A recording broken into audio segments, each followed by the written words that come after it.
Expand your vocabulary with our core 2,000 words ebook. It's free and packed with essential expressions that you'll use on a daily basis. Start building your vocabulary today.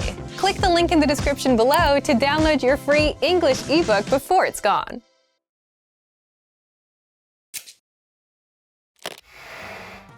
Imagine you're on a plane.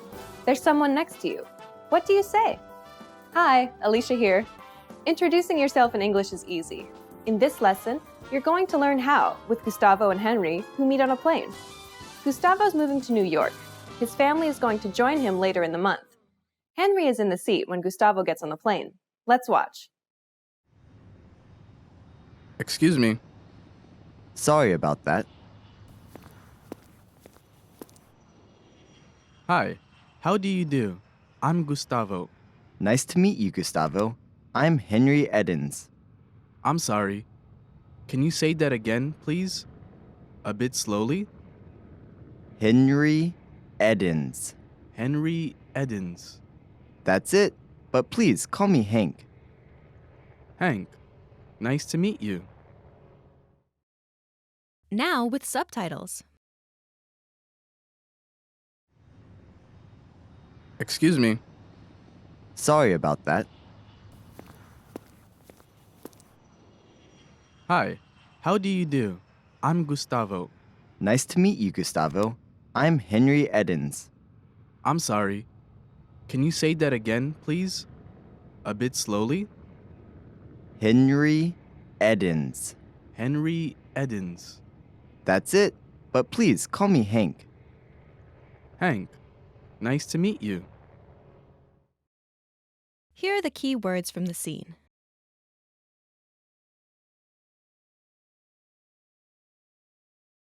Hi, Hi. Hi. Hi. but, But. But. But. excuse me. Excuse me. Excuse me. Excuse me. Two, Two. Two. Two. nice to meet you. Nice to meet you. Nice to meet you. Nice to meet you. How do you do? How do you do? How do you do? How do you do? Here are the key phrases from the scene. How did Henry apologize when he realized he was in Gustavo's way? Sorry about that. Sorry about that. In general, this expression, when used to respond to "excuse me," shows a friendly willingness to help the other person.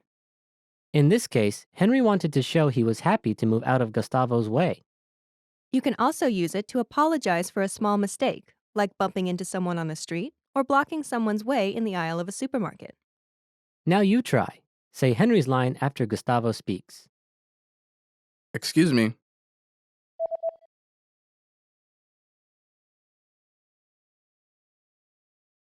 Sorry about that. Later, Gustavo also used the word sorry to apologize when he didn't understand Henry's name. Which phrase did he use? I'm sorry. I'm sorry. This is a very common phrase in English for many situations, but here, Gustavo uses it to indicate he didn't understand something. Now you try. Say the line after Henry speaks. I'm Henry Edens.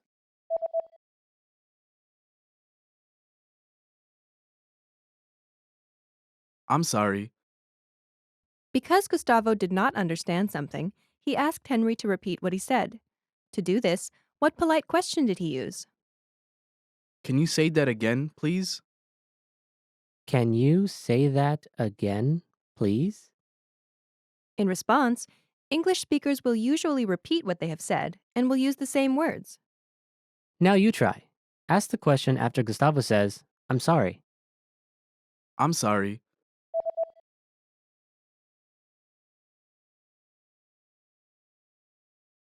Can you say that again, please?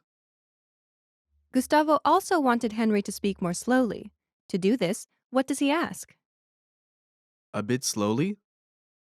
A bit slowly. This is not a complete sentence, but has a clear meaning when used after, "Can you say that again, please?" In response, English speakers will slow their speech down. Now you try. Say the phrase after Gustavo says, "Can you say that again, please?" Can you say that again, please?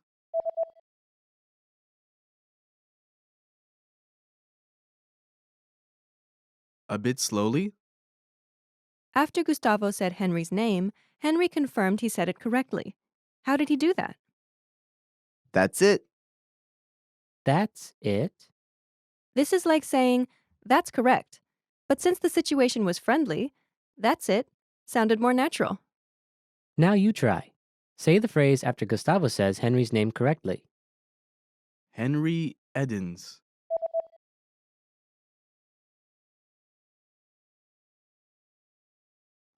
That's it. Now the lesson focus. Here's how to introduce yourself. Ready? Do you remember how Gustavo introduced himself? Hi, how do you do? I'm Gustavo. When Gustavo introduced himself, he started with "Hi," and then used a set phrase.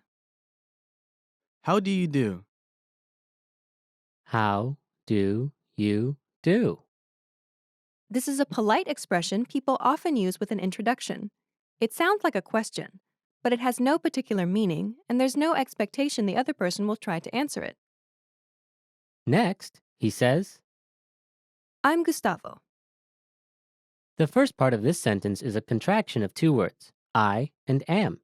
The am here functions like an equal sign in math. I'm. I'm The next word in the sentence is a name. Gustavo. Together it's. I'm Gustavo. The structure of the pattern is Hi, how do you do? I'm plus. your name. Now you try. Imagine your name is John. Say, "Hi, how do you do? I'm John."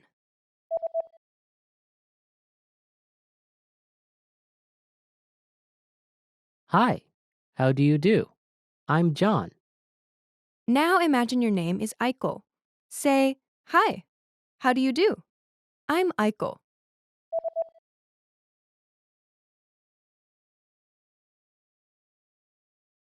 Hi, how do you do? I'm Eichel. Now use your name.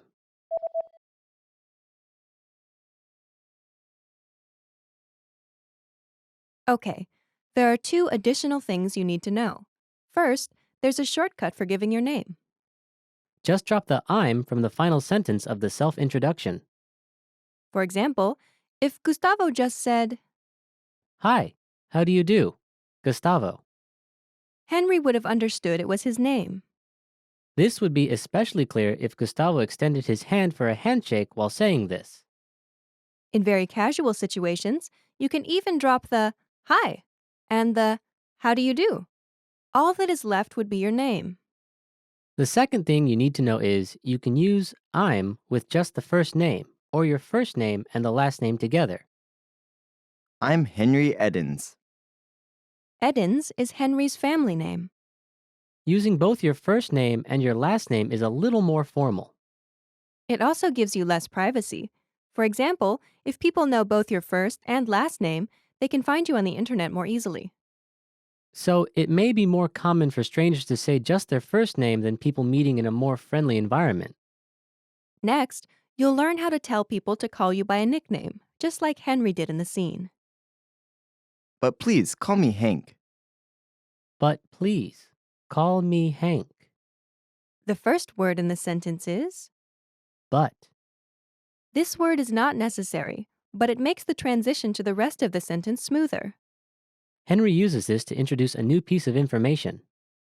And this information changes something about what he said before, but makes this clear. The next word introduces a polite request. Please. Please. Next is a request to use a certain name. Call. Call. After this is the word Me. me. Last is a common nickname for men named Henry. Hank. Hank. Please call me Hank. The sentence structure is Please call me. plus. Your nickname. Now you try. Imagine your nickname is Matt. Say, please call me Matt.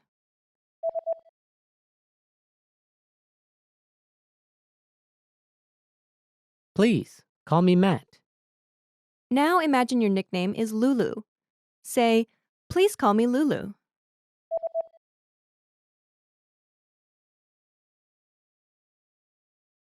Please call me Lulu. Now use your own nickname. Say, please call me, and then use your nickname.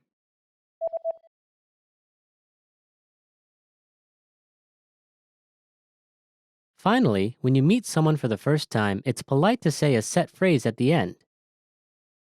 Nice to meet you. Nice to meet you. Usually, both people will say this or something similar to it. Now you try.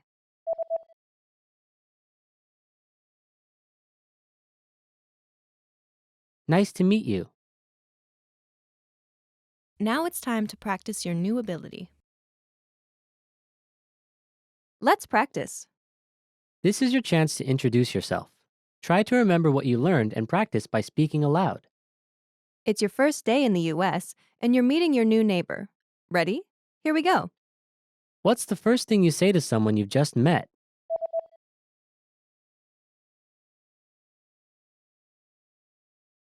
Hi, how do you do? How do you tell someone your name?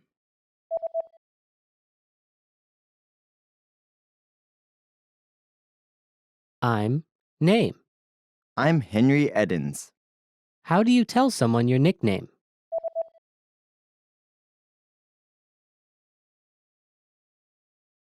Please call me your nickname. Please call me Hank.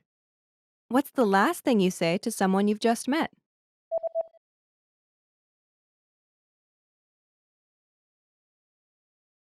Nice to meet you. Great job.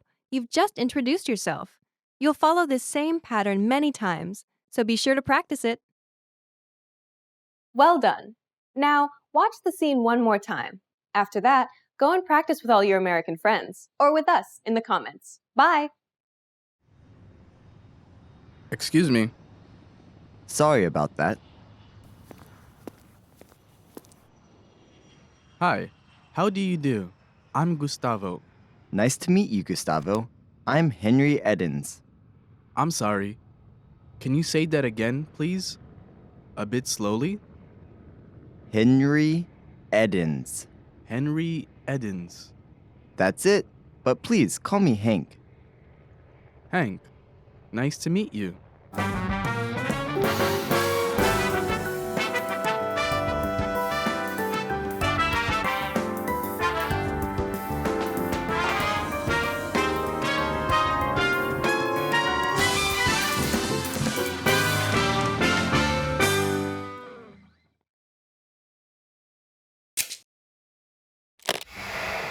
Hi everyone, I'm Gabriella. How are your English listening skills? In this video, you'll have a chance to test them out with a quiz. First, you'll see an image and hear a question. Next comes a short dialogue. Listen carefully and see if you can answer correctly. We'll show you the answer at the end. Are you ready? A woman is asking a store clerk something at a bookstore. Which book does the woman want to see? Excuse me, I'd like to take a look at a book on that shelf. Which book would you like? The one about cars. One moment, please. This one? Yep, that's right. Here you go. Which book does the woman want to see?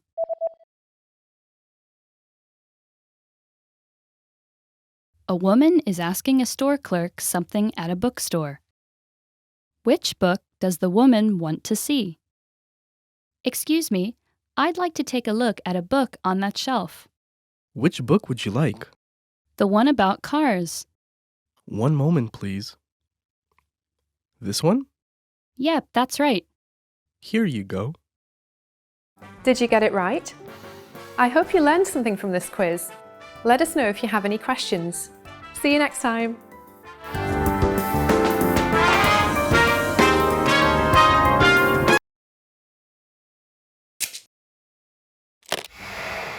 How are your English listening skills?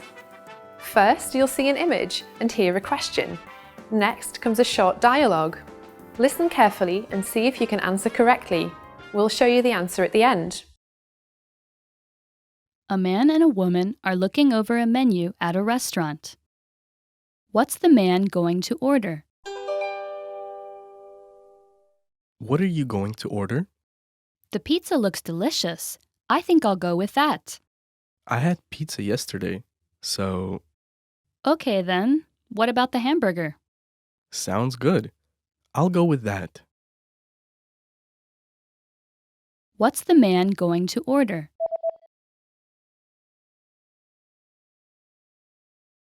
A man and a woman are looking over a menu at a restaurant. What's the man going to order? What are you going to order? The pizza looks delicious. I think I'll go with that. I had pizza yesterday, so Okay then, what about the hamburger? sounds good. I'll go with that. Did you get it right? I hope you learned something from this quiz. Let us know if you have any questions. See you next time.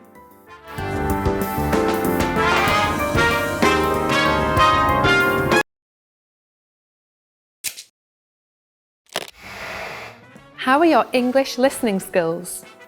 First, you'll see an image and hear a question. Next comes a short dialogue. Listen carefully and see if you can answer correctly. We'll show you the answer at the end. A man is calling the doctor's office.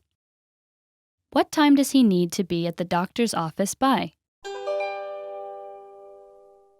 Hello, how can I help you? What time do you close today? We close at 6 o'clock, but please come in before 5:30. Okay. Thank you. What time does he need to be at the doctor's office by?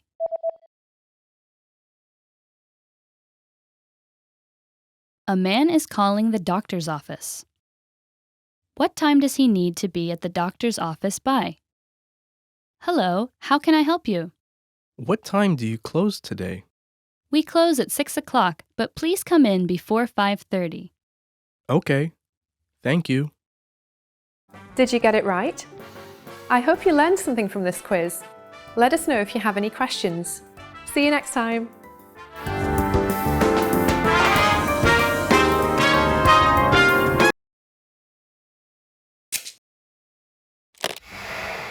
How are your English listening skills? First, you'll see an image and hear a question. Next comes a short dialogue. Listen carefully and see if you can answer correctly. We'll show you the answer at the end. A boy is reading from his journal. What was the first thing the boy did today? The weather was great today. I went swimming this afternoon at the pool. And I went to a movie in the evening. I also studied all morning.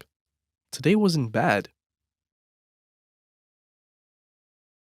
What was the first thing the boy did today?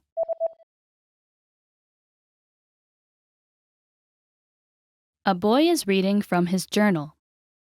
What was the first thing the boy did today? The weather was great today. I went swimming this afternoon at the pool. And I went to a movie in the evening. I also studied all morning. Today wasn't bad. Did you get it right? I hope you learned something from this quiz. Let us know if you have any questions. See you next time.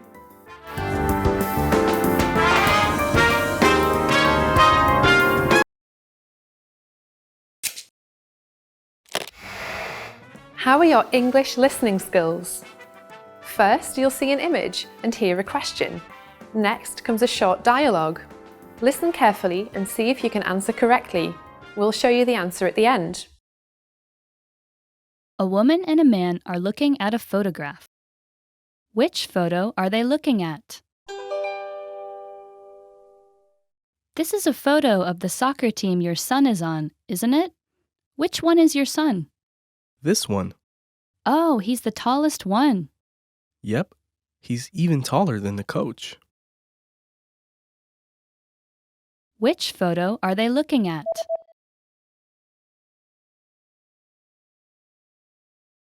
A woman and a man are looking at a photograph. Which photo are they looking at? This is a photo of the soccer team your son is on, isn't it? Which one is your son? This one. Oh, he's the tallest one. Yep, he's even taller than the coach. Did you get it right? I hope you learned something from this quiz. Let us know if you have any questions. See you next time.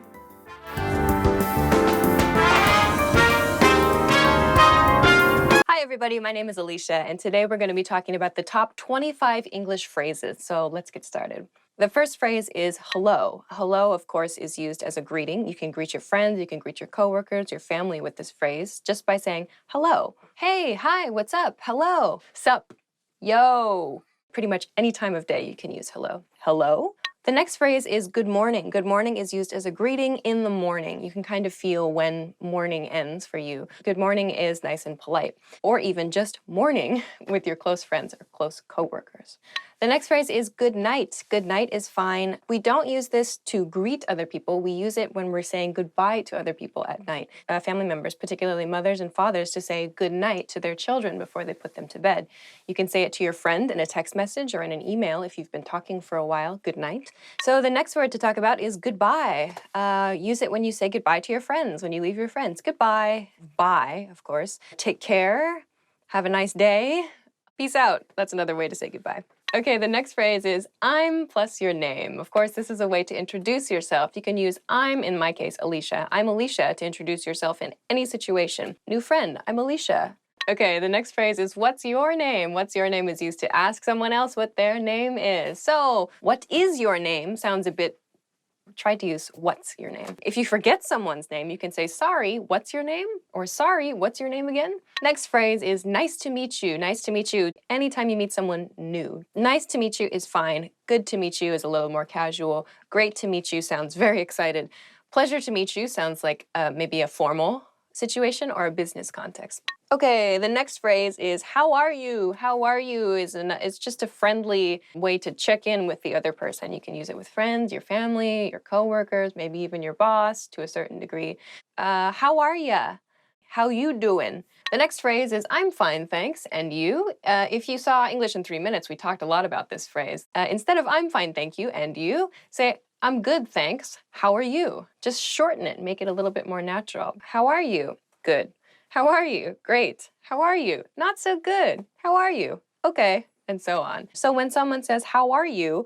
I usually say, I'm good. This week, I blah, blah, blah. Give some information about what you've been up to. Maybe a hobby, something that you did recently, an event, something interesting you saw, whatever. People want to make that connection with you, and it's a good chance for you to continue speaking. The next word is please. Please is a polite phrase used when you want something from someone else. You can use this as a response when someone offers you something, like in a restaurant, for example. Would you like more water? Would you like something to drink? Oh, please. The next phrase is thank you. Thank you is used to express your appreciation. You can use thank you with everybody. The next phrase is you're welcome. You're welcome. When someone says thank you, you can say you're welcome. No biggie. I use no biggie, as in no biggie is short for no big problem. The next word is yes. Yes, of course. Yes means is any positive expression. Someone asks you a question and the answer is a positive answer. You say yes, yep, yeah. Oui. No. Next, I'm guessing I know it. Yep. The next word is no. No is a negative response to something when you have to give a negative answer. So as you can probably guess, the long form of no is negative. I like to use nope. It's very, very casual. Not gonna happen. My parents would use that with me. To soften that a little bit, if you want to show a negative response to something, like let's go out for dinner tonight. What do you want to do? Like, do you want to go out? Not really. No, don't think so, to soften it. The next word is okay, okay. This word comes from copy editors. Okay, when they had to check a manuscript, they had to label the manuscript all clear, AC, but because they were copy editors and they have a very, very sick sense of humor, they thought they would mark it OK for all clear to make a joke because O and K do not start all and clear. But it caught on among everybody in the world. Anyway, okay is used to agree with somebody else. Well, it can be used actually to express a positive or kind of a slight negative, I feel. Transitioning in your conversation, you can say, okay, now we're going to talk about blah, blah, blah. Okay. The next phrase is excuse me. Excuse me, it's used to get someone's attention in English when you don't know the other person. For example, in a store, a supermarket, maybe a stranger on the street, you need to ask directions. You can use excuse me. You can use excuse me in the supermarket. Excuse me, can you tell me where the hot sauce is? If you've done something rude in public, you can use excuse me. I personally do not do rude things in public ever. I'm sorry is the next word we're going to talk about. I'm sorry is used to apologize when you have made a mistake or someone you know has made a mistake and you're connected to it, or you just feel bad. You can use I'm sorry. You made a mistake at work. I'm sorry. You forgot to feed your cat. I'm sorry. Sorry about that. You bump someone next to you. Oh, sorry. What time is it is the next phrase when you need to check what time it is. What time is it? When you ask someone else what time it is, maybe you say this to yourself too. Check your watch, check your phone, check a clock. Pretty straightforward phrase. There aren't really any short versions, so that's an easy one. Where is the plus a location. So you can use this for a building or a store. We're not going to use this where is the for a place, a city name or a state name or a country name. To do that, you would need to remove the. But where is the bank? Where is the post office? You can use this to ask directions, to ask for help in your house or at work. Where is the copy machine? Where is the file I need? Where is the blah, blah, blah? Where is the bathroom is perhaps a very important question to know. The next one is, may I use the restroom? May I use the restroom is a polite and soft expression that you can use if you need to use the toilet, you need to use the washroom. When you're at someone's house for the very first time, when you're in a place that is new to you, you can ask, may I use the restroom? More casually, can I go to the bathroom? To be very polite, you can say, may I go to the bathroom? The next phrase is, I would like to order something. You can use this at a restaurant probably, or in any situation where you need to place an order. I'd like a pizza. I'd like a beer. Can I get the check, please? This will be used at a restaurant. When you've finished your meal and it's time to go, can I get the check, please? In a very, very casual situation, you can just say, check, please. That's fine. The next phrase is see you soon. See you soon is used with friends and family members, perhaps, when you expect to see them again soon after saying goodbye to them. This is used at the end of the conversation. You're going separate directions. You say, see you soon. See ya is also good, or just see you. To make it a little more formal, you can say, I'll see you again soon. Make a full sentence out of it that way. The next phrase is see you later. See you later is very similar to see you soon, but the point is with see you later is that you're probably going to meet that person again later on in the same day. The last phrase is really. Really is a very useful word because you can use it to show you are interested in a conversation with upward intonation. Really, really, tell me more.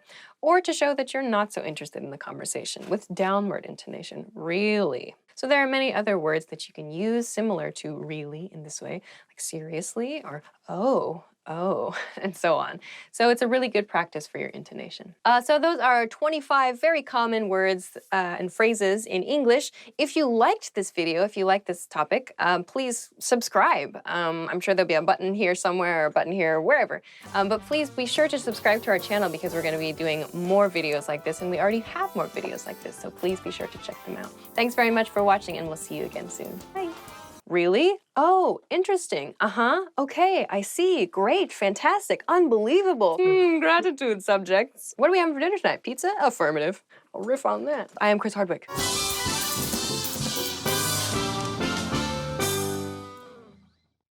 Hi everybody, welcome back to Top Words. My name is Alicia, and today we're going to be talking about the top 10 must-know vocabulary for restaurants. So, let's eat.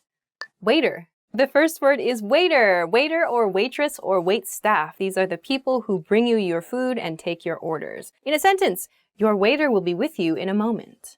Menu. The next word is menu. Menu is the piece of paper or the document, the thing that's on your table or near your table that has a description of all the food you can eat at that restaurant. In a sentence, can I have the menu, please? Order. The next word is order. Order, you can use this as a noun or as a verb. You can say to order something or where is my order? In a sentence, I would like to order 2 steaks, 3 hamburgers, 4 beers, a large pizza, and a piece of chocolate cake to go to my home. Water. The next word is water. In American restaurants, you usually get water for free. I noticed when I traveled in Europe, you had to pay for water at restaurants. That was interesting. In a sentence, American restaurants usually give you a glass of water without having to ask. Dessert. The next word is dessert. Dessert is the sweet stuff, the sweet course, all the sweet foods that come after the main part of the meal. In a sentence, can we see the dessert menu? Chef. Chef. Chef is the leader of the kitchen, the person that is cooking the food. In fancy restaurants, the chef is like the one who is running the operation, the manager of everything. There are different levels of chef in the kitchen. In a sentence, you can say, please give my compliments to the chef. Fast food. The next word is fast food. Fast food is anything that's quick. Popular examples in America are McDonald's, Burger King, Subway, Taco Bell, Kentucky Fried Chicken, Jack in the Box. So those are all fast food restaurants. You get in and you get out very, very quickly. They don't have a reputation for being very healthy. In a sentence, I try to eat fast food as rarely as possible. Bill. The next word is bill. You might also hear check. Bill and check mean the total of your meal. How much your dining experience cost you is the bill or the check. A bill comes before you have paid. A receipt is the piece of paper you get after you have paid. The receipt confirms you have paid money. The bill is the request for money. That's the difference between bill or check and receipt. In a sentence, usually you say, can I have the bill, please? Or can I have the check, please? Delicious. Delicious. Delicious means something that tastes good. We have many variations on delicious. We say delicious, good, yum, yummy, fantastic, great, and so on. It's kind of strange to me to say this is delicious. I usually just say this is good or this is really good. Something like that is a bit more natural than delicious. In a sentence, my dinner today was delicious. Main course. Main course. It's often like a meat dish, actually, like roast something or I don't know. It's also called the entree. Maybe it's a really fancy pasta dish in some cases. I don't know. In a sentence, for the main course, our specials are chicken and zucchini and curry. That's the end. So those are 10 words that you can use in a restaurant. I think they're very useful when traveling, actually. So try to keep them in mind the next time you go out to eat. If you haven't already, please be sure to like and subscribe to our channel. And if you like, also, please check us out at EnglishClass101.com for more fun stuff. Thanks very much. Bye.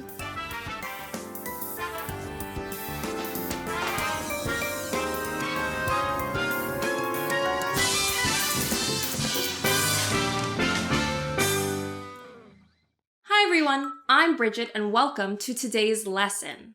Today's topic is 10 ways to say hello in English. Good morning.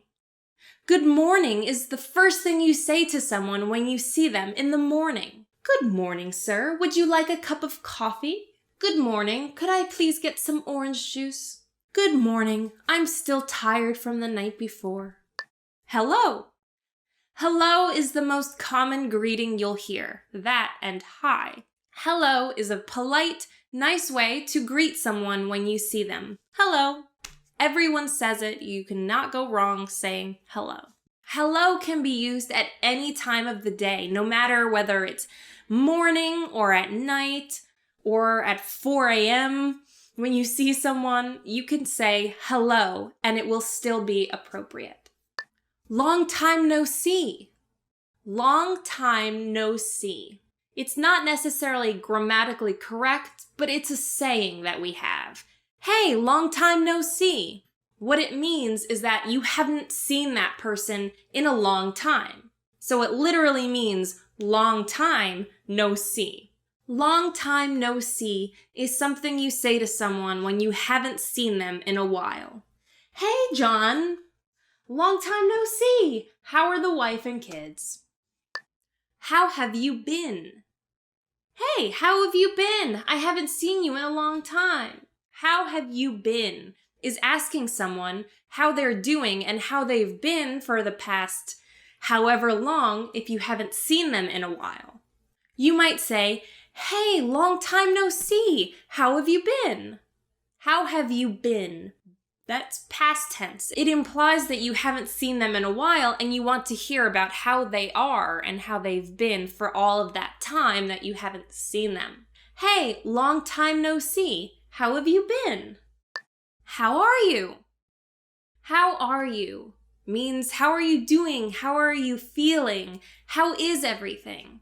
It's a standard thing that you might say to anyone, even if you've seen them the day before. You might see them today and say, hey, how are you? How's it going? Hey, how's it going? How's it going is a more informal way to say, how are you? So, how are you and how's it going, they mean the same thing. It's asking how you are doing, how you are feeling. Is everything okay with you? What's up? What's up is another way of saying, hey, how's it going? But this one is even more informal. So you might say this to friends. Hey, what's up? And they'll say, nothing. Just living my life, day in and day out. Hey, what's up? Hey, what's up? Good afternoon. Good afternoon. How are you? Would you like some lunch? Good afternoon is a polite way to greet someone in the afternoon. So if you run into your boss, you might say, good afternoon. It's very nice. It's polite. Not a lot of people say it to their friends, but it's a polite way to greet someone. Good evening. Good evening is a nice way to greet someone in the evening time. You can only use this phrase in the evening because it's wishing someone a good evening. It's saying hello at a certain time of day. Good evening. Would you like some dinner? Good evening. Have you eaten yet? All of my examples involve food, it seems. It's nice to meet you. It's nice to meet you. This is something that's very common to say the first time that you meet someone. You might shake their hand and say, hi, it's nice to meet you. My name is Bridget. My name is... It's telling that person that you are happy to be meeting them. It's a pleasure to meet them. Hi, it's nice to meet you. That brings us to the end of this lesson, 10 ways to say hello. If you guys liked the video, please don't forget to give us a thumbs up and subscribe to our channel. If you have any questions or comments, leave them below. And don't forget to go to EnglishClass101.com for more English.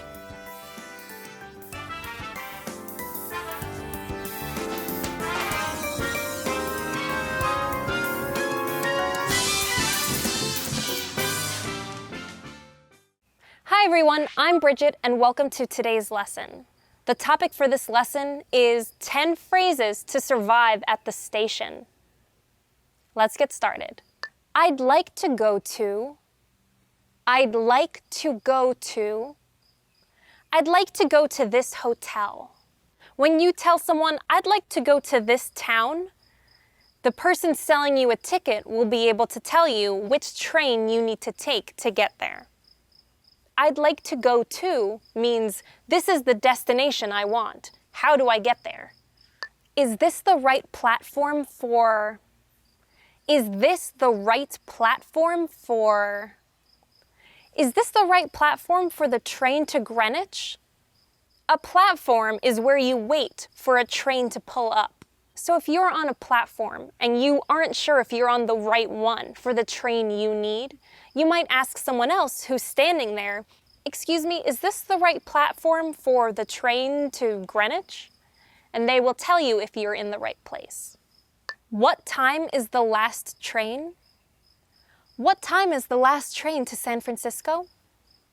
You might ask someone, what time is the last train? Depending on which city you're in, the last train of a day might be at maybe 10 p.m. For example, you're going to want to make sure you get to the station to get that last train. Where do I change for? Where do I change for? Where do I change for the express train? When you're taking a train, sometimes you might need to do a transfer at a particular station. This means if you're on one train, you might have to get off at a certain train station and wait for another train that'll take you all the rest of the way to where you need to go. Asking, where do I change for the express train? You're asking, at what station do I need to get out off the train and wait for the correct train? Where can I buy a ticket? Where can I buy a ticket? Where can I buy a ticket in town?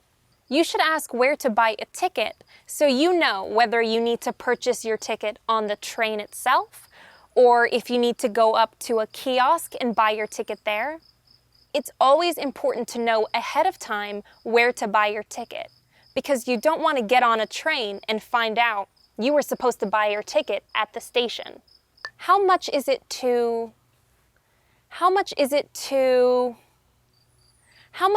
the airport? You might ask this question to find out how much it costs to take a train or a bus or a taxi to where you need to go. If you get into a taxi, for example, and you ask, how much is it to the airport? The taxi driver will tell you $30. He'll tell you the price you need to pay to get to the airport. If you're taking a train, you might ask the ticket seller, how much is it to the airport? And the ticket seller will tell you the train to the airport costs $10, for example. That way you know how much it costs to go to where you need to be. Does this bus go to? Does this bus go to? Does this bus go to the suburbs? Does this bus go to is a way of asking whether or not the bus that you're looking at has the destination that you need. So you might get on the bus and ask the bus driver, does this bus go to the suburbs, whatever destination? And the bus driver will answer and tell you, yes, get on, or no, you want a different bus. What time is the next bus? What time is the next bus? What time will the next bus arrive? By asking what time is the next bus, you're asking when the bus is going to come to the bus stop or whatever station the bus will stop at. This way you know what time you need to be at that bus stop. The train is running late. The train is running late. The train is running late again. This is something I say all the time in New York City. The train is running late. If the train is running late, that means you will probably be running late when you get off the train. Where are the ticket machines? Where are the ticket machines? Where are the ticket machines in this station? A ticket machine is a machine that you go to purchase your tickets. You might see this in any station, whether it's a subway station or a regular train station, or sometimes even a bus station. There will be kiosks that you can go to enter the information and purchase your ticket. That brings us to the end of today's lesson, 10 phrases to survive at the station. How often do you need to take public transportation? And how often do you rely on phrases like these? Please leave a comment below and give us a thumbs up if you like this video. Don't forget to subscribe to our channel, and of course, don't forget to go to EnglishClass101.com to learn more English. You might ask, ah! Oh no, there's a spider. That was a bug.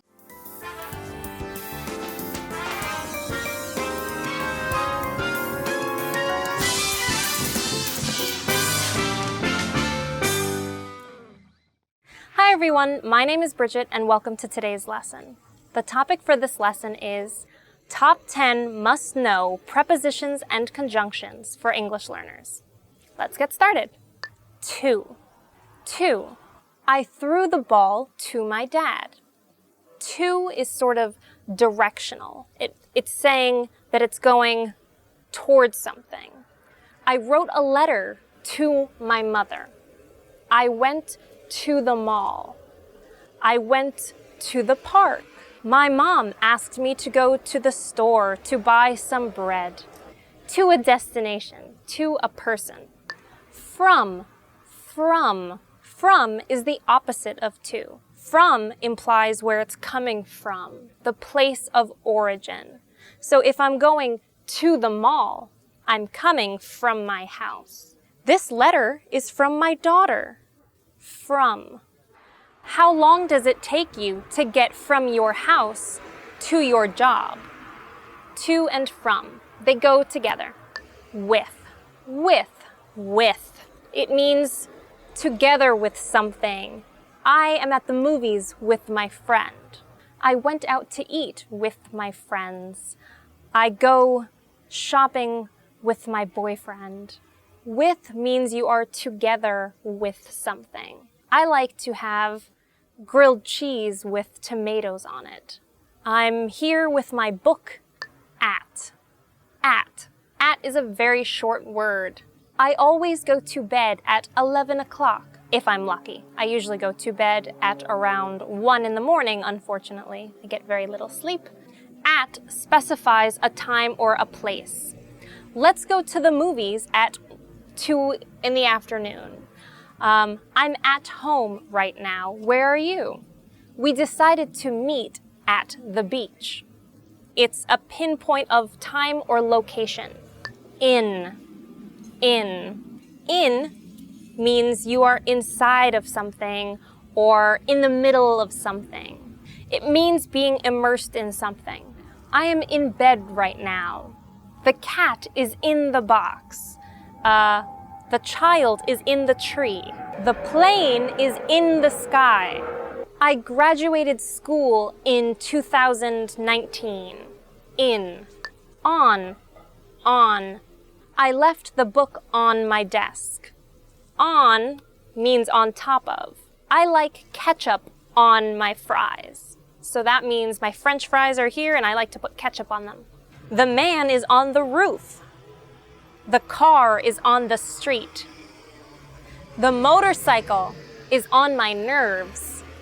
But. I think I remember her name, but I'm not sure. But is a way to add a negative to a sentence. So, for example, I really love eating cake, but I don't eat it often because it's not healthy. I'd love to go to the movies with you, but I have too much work to do. I really like you, but I don't want to date you. And is a very common word you will hear all the time. It's a way of adding on a new subject or thing to your sentence. I love candy and pizza. I'm hungry and I'm tired.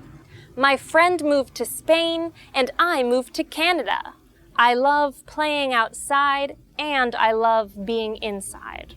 And is a way to add on a new subject or thing to what you're talking about. So, I have a toothache, so I went to the dentist. So is a way of adding an example. Another way to say, because of this, I did this.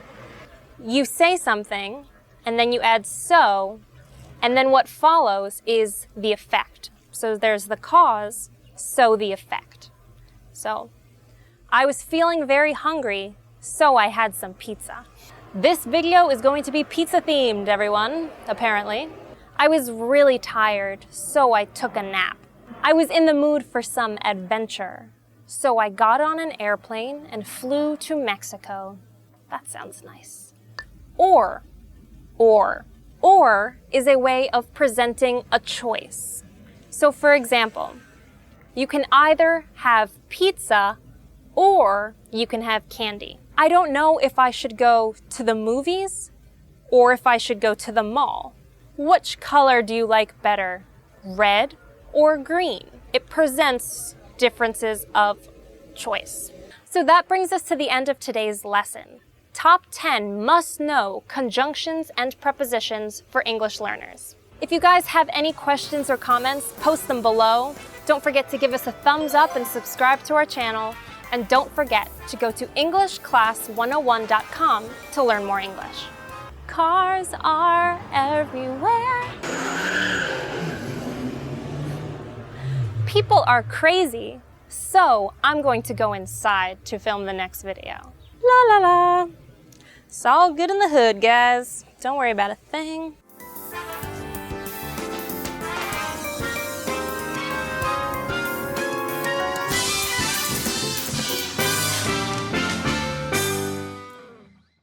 Hi everybody, welcome back to Top Words. My name is Alicia and today we're going to talk about 10 ways to report speech.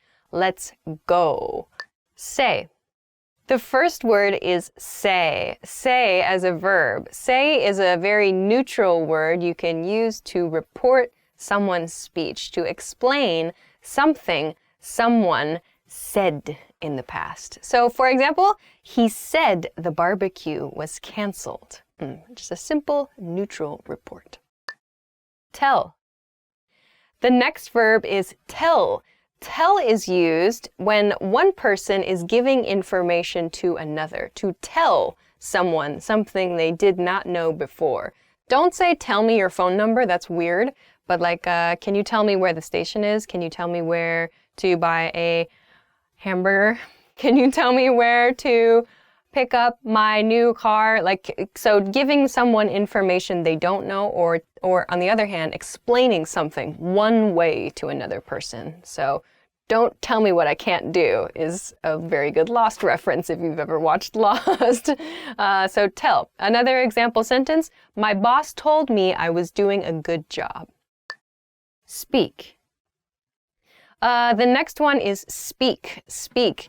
So we use speak when we're talking about language ability, like I speak English, I speak Japanese. We can use speak in the past tense to report something, but it usually sounds a little more formal. So like I spoke to my boss about, or I spoke to my parents about, or I spoke to my boyfriend or girlfriend about, blah, blah, blah. That using speak instead of talked makes it sound a little bit more formal. So you can use speak, but it's going to sound polite. In a sentence, my colleague spoke with me about an upcoming project. Was like. Okay, the next one, the next two actually, are very, very casual expressions. So when you're speaking with friends and you're kind of talking about a quick, maybe somewhat emotional conversation, you will hear native speakers, especially Americans, perhaps this is unique somewhat to Americans, use the phrase was like. I was like, he was like, she was like.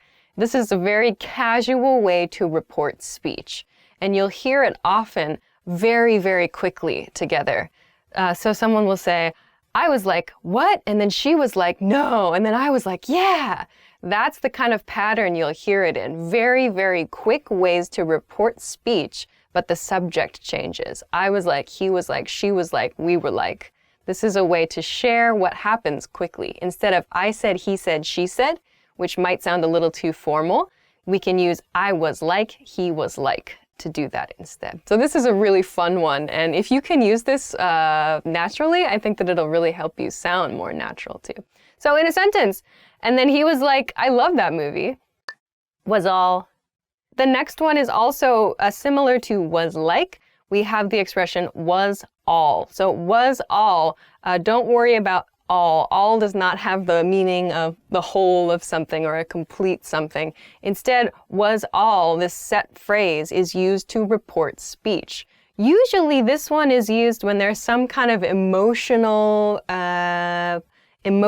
aspect to your conversation, or it's a little dramatic or maybe a little exciting. We use it the same way as was like, in that very, very quick style of speaking, and then he was like, and I was all, and then she was like, and I was all. We use those together, but I was all has a little more emphasis. I feel I tend to use it when I want to express a stronger emotion. And I was all, no way, or and I was all, what? So you can use it for those very like surprised emotions or maybe angry emotions. Was like and was all are both used in very casual situations. So, in a sentence, and I was all, oh my God, me too. Talk. The next word is talk. So talk, similar to say, is a fairly neutral verb when reporting speech. You'll use it in a situation where someone is giving new information to you, but maybe it's a two-way conversation. So for example, we talked about blah, blah, blah for a topic, or my boss talked to me about blah, blah, blah. So maybe new information is being exchanged, but the conversation is two-way. There are multiple participants. With tell, it's like the nuance is sort of one person is reporting information, giving information. With talked, there's an exchange happening there. So keep in mind when you use the word talk, you will say either I talked to or I talked with someone. And then you'll usually have a topic. So I talked to my friend about blah, blah, blah. I talked to my friend about my new apartment. I talked to my boss about a raise. I talked to my dog about what dogs do. So there's some kind of exchange happening there. You'll need to use to or with when you're referring to the person or entity you're talking to. And you'll use about to refer to the subject. So you can use this one, when you want to discuss exchanges of information. So in a sentence, she talked to me about my family. Mention. Let's go to the next one. The next one is mention. Mention is used when like something is there's just one small point in a conversation, like just a little side note, or maybe it's not the focus of a conversation, but just something someone says quickly, or there's just a little thing that you hear. Oh, you mentioned something about blah, blah, blah, or you mentioned that a new project, like it's maybe not the focus of the conversation, but something that you heard a little bit about. That's when we use the verb mention. We can also use it in a statement, like please mention any skills you have on a resume. So the nuance is sort of like just a little bit of information is when we use mention. So in a sentence, our manager mentioned upcoming changes at the company. To go on and on. Okay, the next expression is to go on and on. So to go on and on means just to talk for a very long time. So maybe you have a coworker or a friend or a family member that just talks and does not stop talking. We say to go on and on. That's the expression we use. So in a sentence, the speaker at the seminar was going on and on about the topic. If you really want to emphasize it, you can say it was going on and on and on and on and on. That really emphasizes that the person continues to speak. So if you know somebody who does that a lot, you can use this expression to talk about them. According to. The next expression here is according to. According to is used actually in the news or like to officially report something. So according to sources or according to the police, according to the government official, according to my teacher, according to my mother, these are like direct reports of information, and they're direct reports of information from a specific source. So according to the newspaper, my neighborhood has 50,000 amazing ramen shops. That's not true. But if I want to, instead of just saying my neighborhood has 50,000 amazing ramen shops, I'm giving a source for that. So according to my newspaper, this is where I got the information. So this is important to use in news, in newspapers, and any kind of official documentation. You will see and hear according to in these cases. In a sentence, according to a witness at the scene, the suspect escaped. Report. Great, so the next one is report. So report, similar to according to, we use report in more official situations. So to officially share information, like to report to the police, to report to your teacher, to report to your boss. Sometimes it means to submit documentation, like to give someone a written report. Sometimes it's to share information officially, just with your voice, to report news or to report an update. So when you want to give official information, we'll use the verb report. So, in a sentence, sources in the area report that the accident was not serious. Thank goodness. All right. Okay, that's the end. That is the end. So those are 10 words and 10 phrases that you can use to talk about talking, to talk about speech. So I hope that these are useful for you, and I hope that this helps clear up a few things about the difference between like say and tell and speak and so on. But if you have any questions, please let us know in the comments. If you liked this video, please be sure to give it a thumbs up and subscribe to our channel if you haven't already. Check us out at EnglishClass101.com for more good stuff too. Thanks very much for watching this episode of Top Words, and we'll see you again soon. Bye!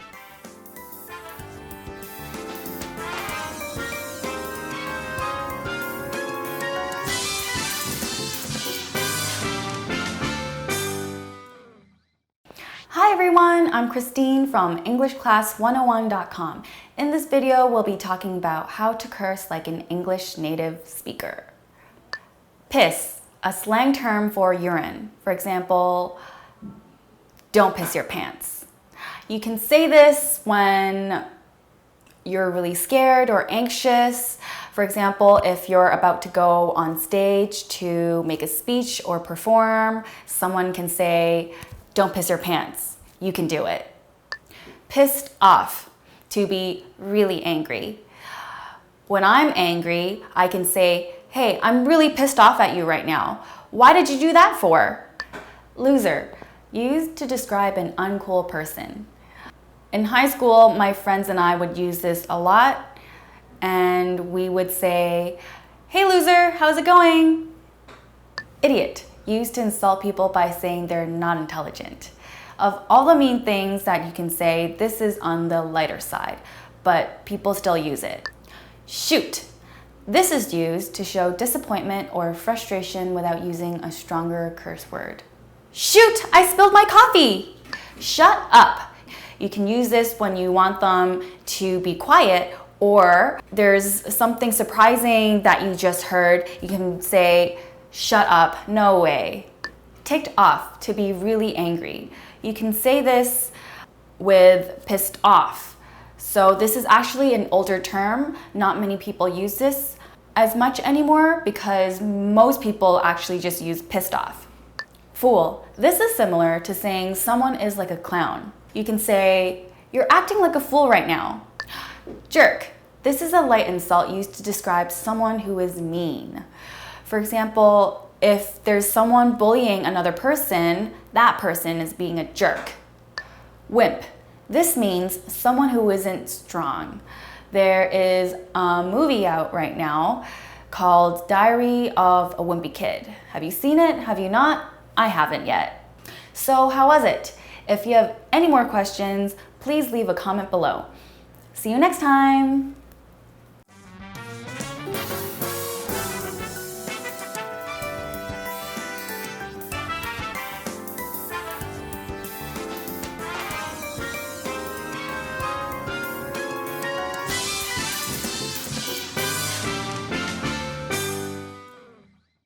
Hi everyone, I'm Christine from EnglishClass101.com. In this video, we'll be talking about the top 10 language learning strategies. Let's begin. Befriending or dating someone who speaks English. Watching movies or listening to music in English. Read English newspapers or magazines. Record your voice and compare your pronunciation with native English speakers. Download dialogue tracks and listen to English conversations.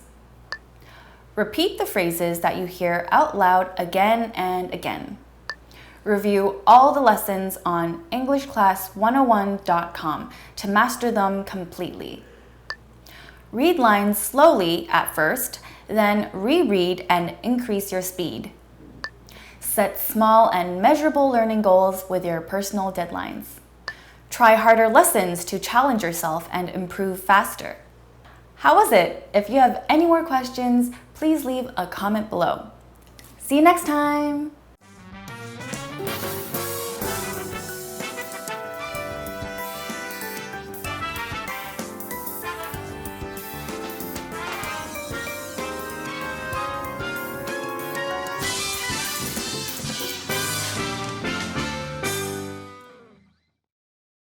Hey everyone, I'm Paris from EnglishClass101.com. In this video, we're talking about how to ask and give directions. Let's start. To the left, to the left. The first phrase is, where is the? Where is the? For example, you can ask, where is the bank?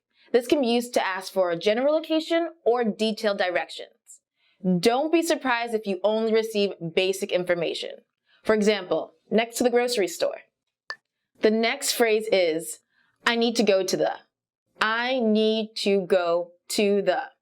For example, you can say, I need to go to the police station. The word need is used, but this is used for non-emergencies as well. How do I get to the? How do I get to the? For example, you can say, how do I get to the museum? This question can be used to ask for step-by-step directions instead of a general location. Is the near here? Is the near here? For example, you can say, is the library near here? If you're unfamiliar with an area, you can ask to get this information about a specific place where you want to go. Is the bathroom near here? Excuse me, do you know where the is? Excuse me, do you know where the is? For example, you can say, excuse me, do you know where the park is? Only use excuse me when you're starting a conversation with a stranger. Another common phrase is the far from here? Is the far from here? For example, you can say, is the post office far from here? This is an indirect way to ask for directions. People will tell you how far the place is and probably tell you the best way to get there. Walking, taking a bus, driving, Uber. Now let's take a look at expressions to give directions. Turn left. Turn left. For example, you can say, turn left after 2 blocks. This gives you information about how far you should go before you make any changes. In this case, you should go left. To the left, to the left. Turn right. Turn right. For example, you can say, turn right at the 3rd traffic light. This also gives you information about how far you should go before taking another action. In this case, you should go right. Go straight. Go straight. This simply tells you to go in one direction. It also implies that if you keep going straight, that you will eventually find what you're looking for. Go past. Go past. For example, you can say, go past the church. A landmark is just an easily noticeable place, for example, a movie, theater, restaurant, at the corner of. At the corner of. For example, you can say, it's at the corner of. This means that a place is located at the corner where 2 streets meet. In front of. In front of. For example, you can say, the bus station is in front of the supermarket. We use front to refer to the main entrance of a building. It can also mean visible from the front, and doesn't necessarily mean it's directly in front of something. Behind. Behind. For example, you can say, the parking lot is behind the movie theater. We use behind to say that something is at the rear of a building. The front of a building is its main entrance, so which side it's facing the street is really not important. Next to. Next to. For example, you can say, the restaurant is next to the park. This is an example of using a non-specific location to give general directions. Next to can be anywhere beside, in front of, or around a place. McDonald's is next to my house. Between. Between. For example, you can say, the store is between the coffee shop and the pet store. Between is used with 2 other places. When using between, the main place will always be in the middle of the 2 other places. Okay, that's all for this lesson. Which phrase do you like the most? Leave us a comment and let us know. And I'll see you next time, guys. Bye!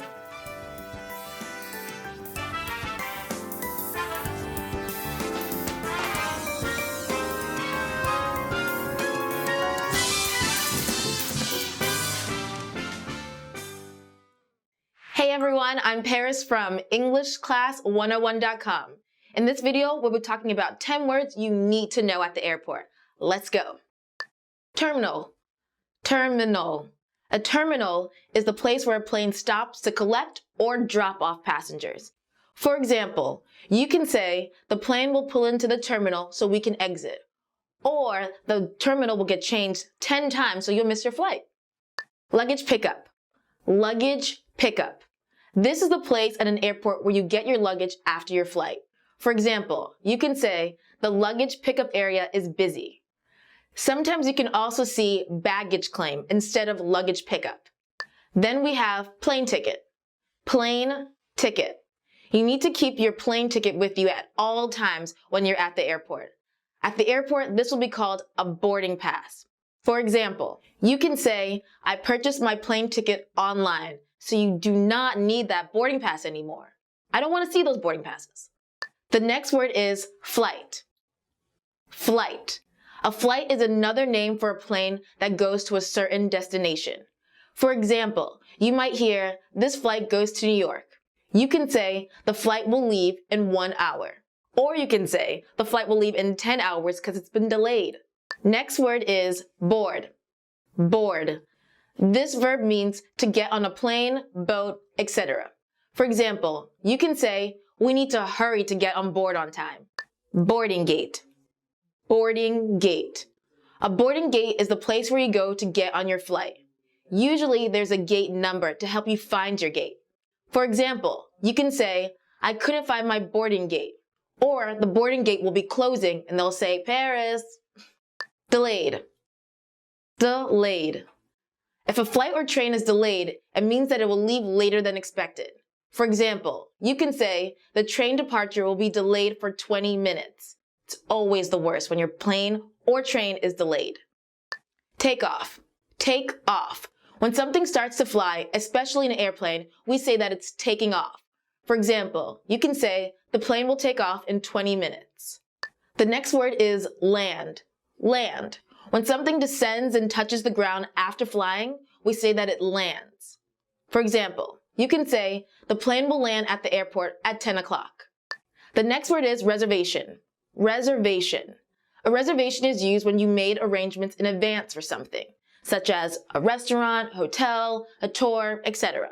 For example, you can say, do you have a reservation? In LA, that's all I hear. Okay guys, that's it for this lesson. Which word do you like the most? Leave us a comment letting me know. See you next time guys, bye!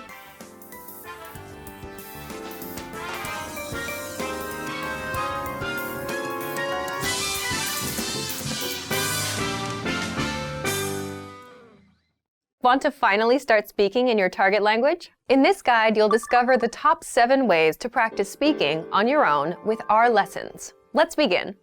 Number 1, shadowing.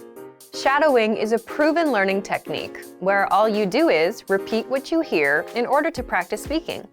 So access any audio or video lesson on the site and press the play button to start.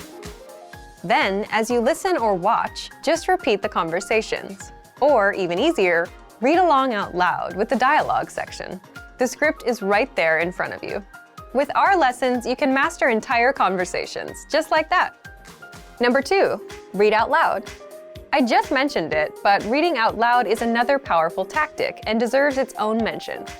With every lesson, you get written transcripts and translations. So, as you play the lesson, read the dialogue out loud as you hear it. Why?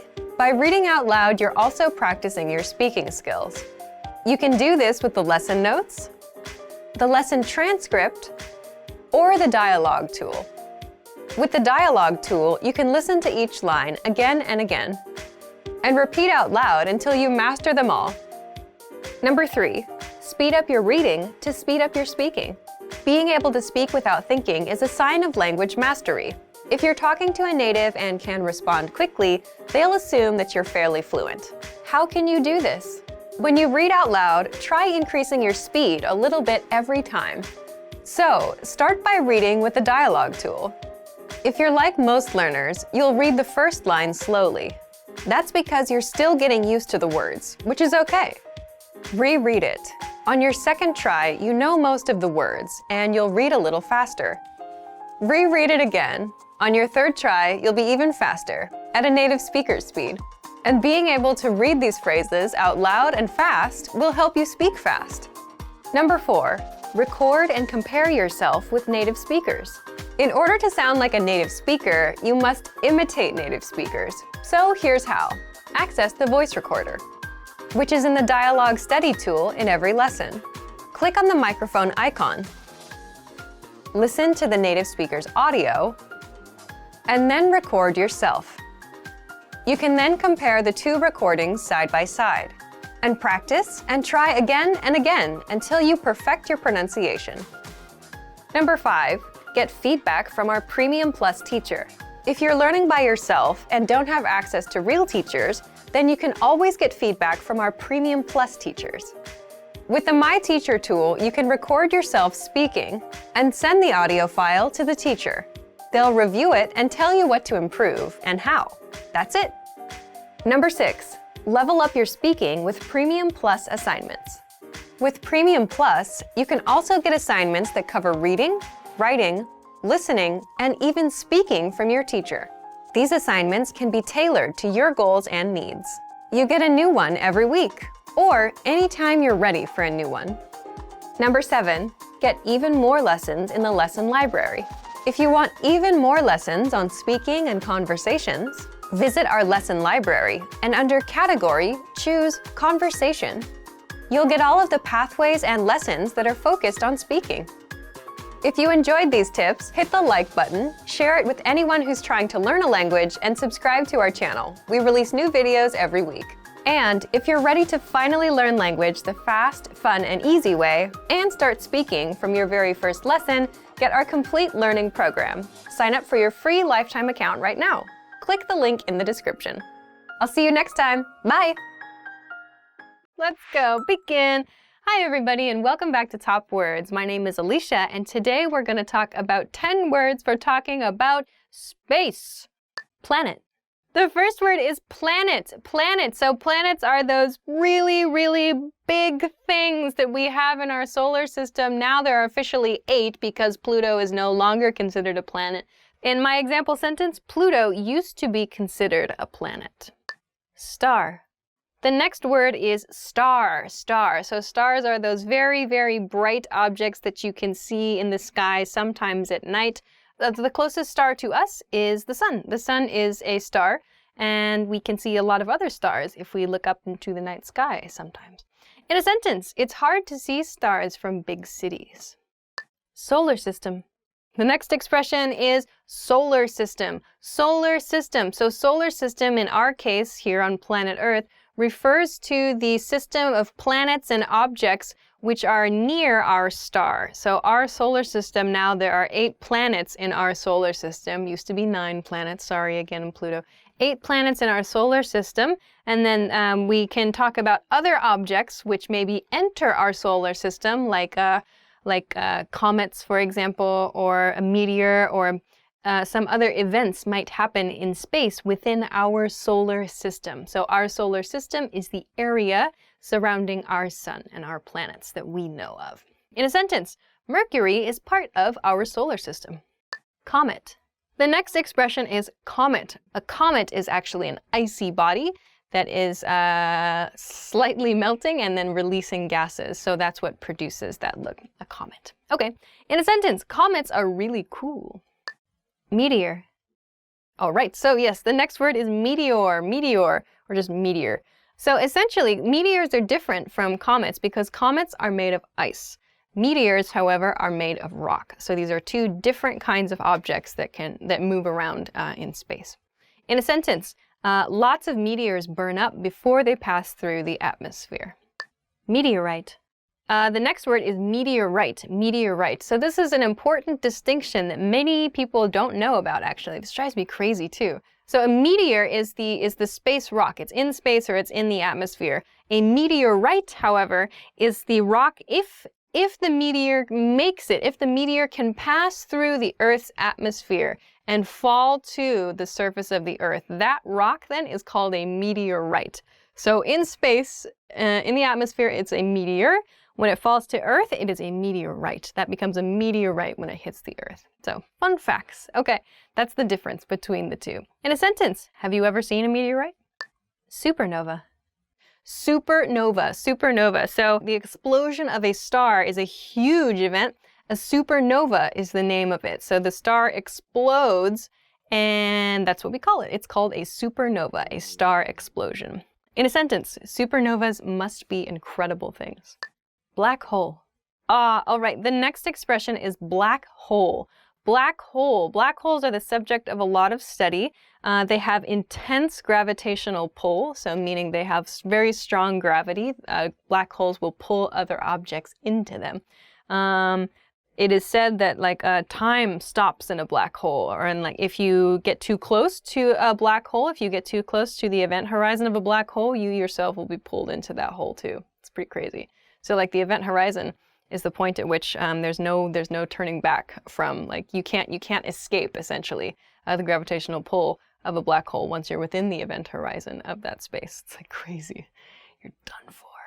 All this kind of stuff is so interesting. So, in a sentence, black holes are mysterious galaxy. Okay. All right, so the next word is galaxy. Galaxy. Before we talked about the expression solar system, so solar system is kind of our region of space, the region we're familiar with, but the next step up, so if you think of the solar system as kind of your neighborhood a little bit, you could think of maybe the galaxy as your city or your country maybe. It's sort of the next step out. So a galaxy is made up of lots and lots of stars, maybe other planets, other solar system, many other solar systems in one galaxy. So I think, yeah, we belong to the Milky Way galaxy, I believe. In a sentence, our galaxy is made of lots of different stars and planets. Earth. The next expression is Earth. Earth. Earth is our planet. Earth is the planet we live on. Earth is, habitable, meaning humans can live here. This word, I included it in this vocabulary list because it is a very good word to practice your pronunciation. It is the word earth. Earth. That R and the TH sound can be difficult to pronounce together. Earth. Earth. So this is a great word to use to practice your pronunciation. Earth. So in a sentence, our planet is called Earth. Oh, that's the end. So those are 10 words that you can use for talking about space. I hope that those were interesting for you. If you have any questions or comments, please be sure to let us know in the comment section at the bottom. If you liked this video, please make sure to hit the thumbs up button and make sure to subscribe to our channel if you haven't already. Check us out at EnglishClass101.com for more good stuff too. Thanks very much for watching this episode of Top Words, and we will see you again soon. Bye! Space. What sound effect does space make? Actually, I was just going, trying to figure out a sound effect. Explosion. Is the sound that space makes. See, in my head, I'm thinking, Oh yeah, that's probably more accurate. That would be my sound effect for space. I'm just thinking explosions. Or maybe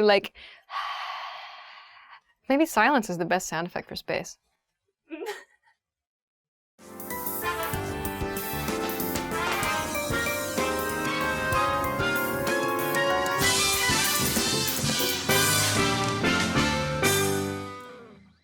Hi everybody, my name is Alicia. Welcome back to Top Words. Today we're going to talk about 10 phrases for gossip. Let's go.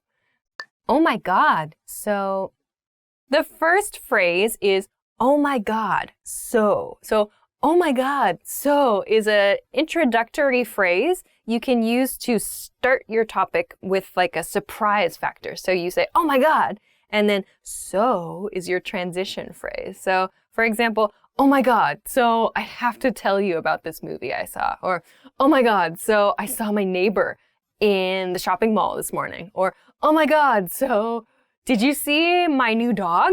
It's kind of a weird one. Usually it's about a person, not about a dog, but who knows? You won't believe what happened to me the other day. The next expression is, you won't believe what happened to me the other day. You won't believe what happened to me the other day. Meaning, something happened to you and you think it's going to be a surprise to the person listening to you. You won't believe what happened to me the other day. So it's a very fast phrase because it sounds like you want to share very quickly. You won't believe what happened to me. You can drop the other day if you want, or you can say, you won't believe what happened to me this morning. You won't believe what happened to me last night. You won't believe what happened to me this weekend. You won't believe what happened to me over my winter vacation. So that you won't believe what happened to me gets very, very quick and short. So examples, you won't believe what happened to me the other day. I ran into my ex-boss. Or you won't believe what happened to me the other day. I tripped and fell down a flight of stairs. Or you won't believe what happened to me the other day. I got a new parrot. Sure, I don't know. Maybe one of you can use that. Guess what? The next phrase is very short. The next phrase is like an exclamation, so an excited statement and a question. Guess what? Guess what? So, guess what is inviting the listener to guess what happened to you. Guess what? The full question would be, guess what happened? Or guess what happened to me? But we only say, guess what? So, guess what? And sometimes the listener guesses, and sometimes the listener just says, what? Usually the listener just says, what? So meaning you should continue the story. So if you say, guess what? I quit my job. Or guess what? I saw my best friend with a new guy I haven't seen before. Another example, guess what? I got a new car. Something like that. So some kind of shocking, like difficult to guess situation. I haven't told you about this yet. The next expression is, I haven't told you about this yet. I haven't told you about this yet. So have not becomes haven't. I haven't told you about this yet. So maybe you have told other people, but this specific person, maybe you have not told that person your news or some information yet. But this yet implies you are planning to, or you want to tell them this. So it's kind of creates a little suspense. I haven't told you about this yet. So we could use this like, I haven't told you about this yet. I'm going to France next summer. Or I haven't told you about this yet, but I broke up with my boyfriend last night. Or I haven't told you about this yet, but I'm throwing a big party for my coworker this weekend. Can you come? Other examples, I haven't told you about this yet. I saw my boss out for dinner with someone who's not his wife. Oh my God, that's not true. That's not true. Or I haven't told you about this yet. I heard that the company is gonna go bankrupt. Also not true. Okay, so those are some pretty juicy gossip. That's an expression we use. We say juicy gossip is something that's like really, really interesting gossip or a really interesting story about people. We say juicy gossip for that. Have you heard about? The next expression is have you heard about blah, blah, blah. Have you heard about can be followed with a noun phrase. Have you heard about a person? You can use a person. Or have you heard about a situation? You can use both. You can use an object too. So have you heard about the new iPhone? Or have you heard about the new office policies? You can use that for pretty much anything you want to inform your listener about. So have you heard about is usually said very quickly. Have you heard about? So the you becomes shortened to ya. Have you heard about? Have you heard about blah, blah, blah? So have you heard about the new secretary? Have you heard about our new boss? Or have you heard about my coworker quitting his job? Have you heard about the neighbors above us? They're moving. So you can use people here for gossip expressions, or you can use objects in this expression just to introduce something new. Very useful phrase. Have you heard about my mom? Sorry, Mom. I don't know why you came into that one. Okay. So the other day, the next expression is kind of like the beginning to a story. So maybe this can be for gossip. Maybe it can just be like a story, something interesting or maybe boring that happened to you. The expression is, so the other day. So the other day. So the other day here means not today, some other day. Which day? It doesn't really matter. It's not really important, but we say the other day, some day in the past. This expression is used for it. So we can say, so the other day I was sitting at my desk in the office when my manager came and asked if he could speak to me. Dun, dun, dun. Or, so the other day I was shopping and I ran into my ex-boyfriend. Or, so the other day I was renting a car and the former president of the United States came into the car rental shop. What? All right, so the other day, just some day in the past. So I was talking with, and the next one you can use maybe for gossip sometimes, but also you can use for making plans. It's, so I was talking with someone and blah, blah, blah. So I was talking with someone means you were having a conversation at another time with a person and you want to kind of report information or share something from that conversation with the person listening now. So I might say, so I was talking with Risa and I think that we should plan a party for this weekend. What do you think? So I was talking with my team about this and I think that we should make some changes. So that's a very kind of everyday work situation use of this phrase. But you can also use it for gossip, like, so I was talking to my best friend and I think I'm gonna move. Or I was talking to my parents and I think it's best if we break up. Oh, so it can be for plans, it can be for gossip, it can be for just any conversation plus a report. What's up with? The next expression is kind of a little like mysterious. Then the expression is, what's up with blah, blah, blah. Usually, what's up with person for gossip, meaning there's like the nuance here is there's some problem or it seems like something's wrong with this person. They're unhappy, they're sad, they're angry, some kind of negative emotion. We use this. So it's like, what's up with Stevens? I haven't heard from him lately. What's up with your brother? He seems really upset. Or what's up with your neighbor? Why is he so noisy? Or what's up with your boss? He's so strict. So it sounds like there's some problem. We usually use this intonation. What's up with meh, to introduce somebody who has a problem. We don't say, what's up? It's not that. It's not that sort of hello expression. It's an expression for a problem. You can also use a noun phrase that is not a person here, like, what's up with this new office policy? Or what's up with this new rule at work? Or what's up with this new item on the menu at this restaurant? It's super weird. So what's up with blah, blah, blah has sort of a negative nuance. You can use it for people to talk about strange behavior. What's up with you? Have you heard from lately? The next expression is, have you heard from blah, blah, blah lately? Have you heard from person lately? Have you heard from Stevens lately? I haven't seen him. Have you heard from your mom lately? Have you heard from your dad lately? Have you heard from your brother lately? Have you heard from your landlord lately? I don't know why you hear from your landlord, but have you heard from someone lately?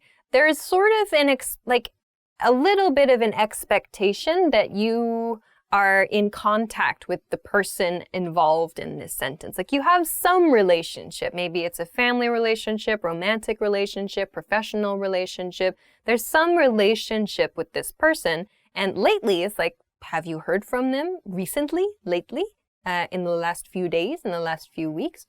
So you can use this if, for example, you are looking for someone or you're worried about someone. You can use this here. You can also use it just to check in about some other person without asking that person directly. So like if I want to ask about, I'm using Risa in my example. Risa is our Japanese channel host. If I want to ask about how Risa is, but I don't want to ask Risa, I know maybe she's busy or I don't know, for some reason it's difficult to talk to her. I can ask like a coworker, I can say, hey, have you heard from Risa lately? It seems she's really busy. Or have you heard from so-and-so lately? It seems they're busy. So if I want to ask about another person, but I don't want to bother this person or that something makes it difficult, I can use have you heard from blah, blah, blah recently or lately to ask about them. Very useful phrase. I have to tell you about.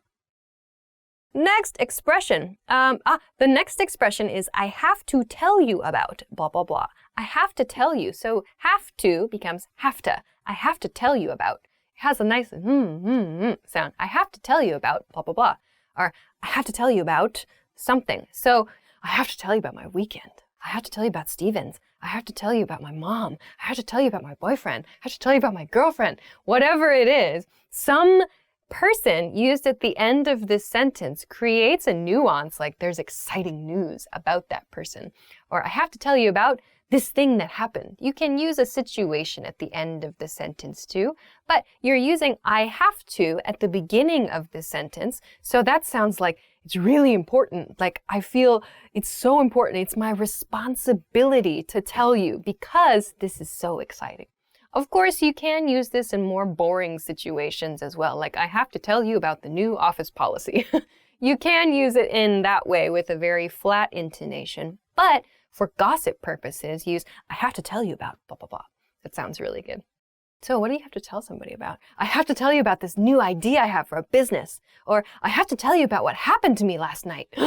Okay, so there are these really exciting ways that we can introduce things that happened or that we can talk about people or whatever. Okay, so those are 10 phrases that you can use for gossip. I hope that those are useful. I hope you don't gossip too much. I don't really like to gossip that much, but sometimes it's a little bit useful. So give them a try. If you want to try them out a little bit, you can do so in the comment section below the video for sure. If you liked this video, please make sure to give it a thumbs up and subscribe to our channel too. Check us out at EnglishClass101.com for more good stuff as well. Thank you very much for watching this episode of Top Words, and I will see you again soon. Bye!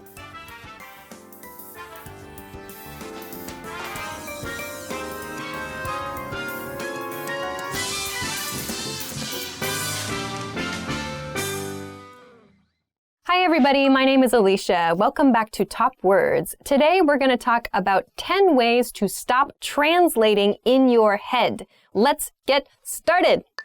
Identify objects around you in English. The first way to stop translating in your head is to identify the objects around you in your target language. So if you're studying English, that means you look at the objects around the room, look at the things in your life. Don't think of them in your native language first. Think of them in your target language first. So if I look around the room, I see a computer, I shouldn't think my native language word, I should think my target language word. So start with the items and the situations in your everyday life. If I say computer in English, maybe I should say computer in Japanese. I should say not, water in English. I should say omizu in Japanese. So start associating the words in your target language with your everyday life now. So if you're studying English, that means start getting familiar with the things in your everyday life in English. Repeat phrases you hear native speakers use. Tip number 2 is to repeat the phrases that you hear native speakers use. So if you're watching this channel, for example, or you're watching a TV show or a movie, listen for the way that native speakers make those phrases. If you hear a phrase you have never heard before, or you hear an interesting combination of words, try to repeat them yourself. Don't just listen. Try to say them yourself. If you're in a public space and it's difficult for you to do that, fine. Practice in a place where you feel more comfortable. Maybe if you have some private space to practice. Just repeat them. Get your mouth used to saying the words the way that the native speakers do. So if you never actually say words, if you're only taking in, if you're only listening and you're not actually producing the language, it's kind of hard to practice and to really hone your pronunciation, to improve your pronunciation. So when you listen to native speakers, try to repeat after them. So for example, if you're studying English, you can try to repeat after this video. You can repeat after the things I'm saying, because maybe I'm using an expression or I'm using a certain series of vocabulary words together the way a native speaker would. And it's maybe a good idea to try to practice the ways that native speakers put their words together. So try to repeat after native speakers, especially when you're looking at media. And you can do this when you're reading books too. You can try to read out loud interesting lines of books that you find or something that maybe is difficult for you. Very nice practice tip. Make a situation where you can't escape into your native language. Make a situation where you can't escape into your native language essentially means immerse yourself. Of course, going to that country or going to a place where you can speak only that language is very difficult for some of you. Totally understand.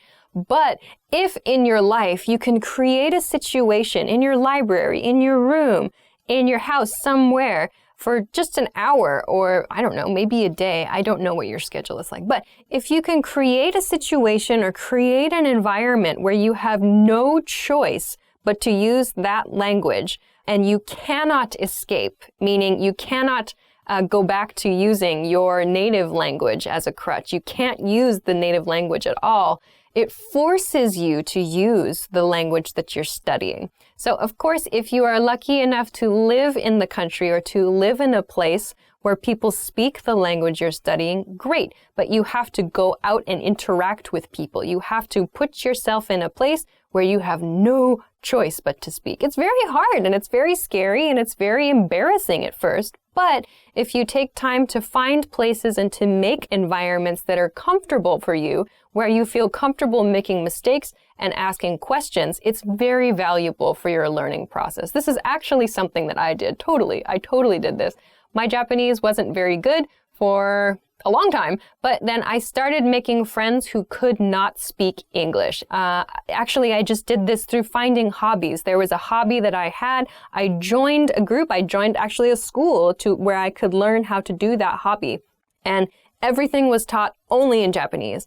And the people in my class only spoke Japanese, mostly. And then maybe we would go out for drinks and food late at night or on the weekends, and everybody spoke only Japanese. And if I couldn't communicate even simply in Japanese, I had no hope of keeping that friendship together. So it forced me to study. It forced me to think about the words they were using and to try to learn those words, those patterns, as well as how to produce them naturally myself. So I was learning the vocabulary words the people around me were using and learning how to apply them on my own. That was only possible because I had no escape in those situations. So try to do that, even if you can do it yourself in your house. It's super helpful, I think. Watch TV and movies in your target language without subtitles. Tip number 4 is to watch TV and movies in your target language without subtitles. So I think that watching with subtitles can be very beneficial. So if I'm watching something, or if you want to watch something with subtitles on, great. But I sometimes find that in my case, I think too much about reading the subtitles and I forget to listen. So maybe if you've seen a movie in your target language a few times with the subtitles on, try turning the subtitles off and think about the characters' body language, the words they're using.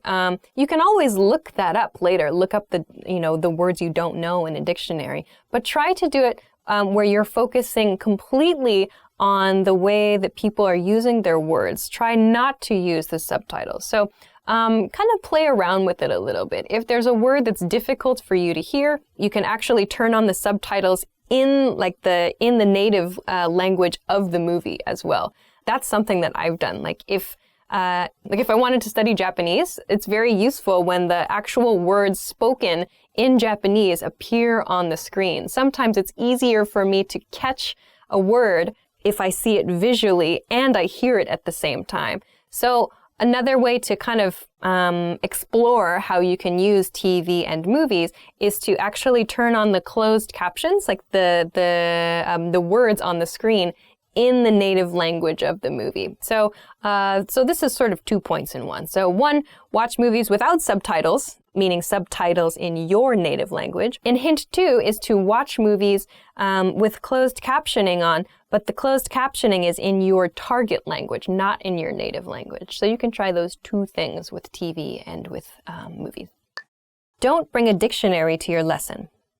Tip number 5 is don't bring a dictionary to your lesson. Okay, so give me a second here. So I understand that dictionaries, especially electronic dictionaries, we have them on our phones now, are very, very convenient.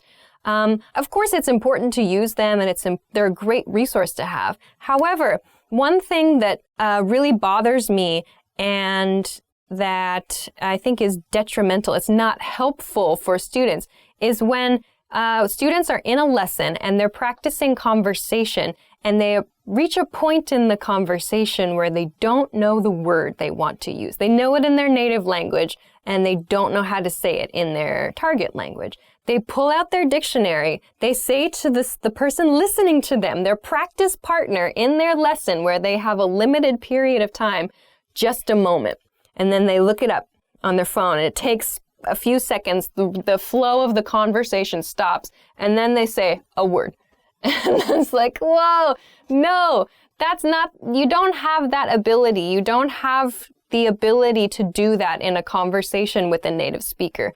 Most people, like if you go to a bank and try to open a bank account, are you really going to pull out your dictionary and sit there and try to communicate, just a moment, as you look up each word you don't know? No. Or if you do, that's not a real conversation.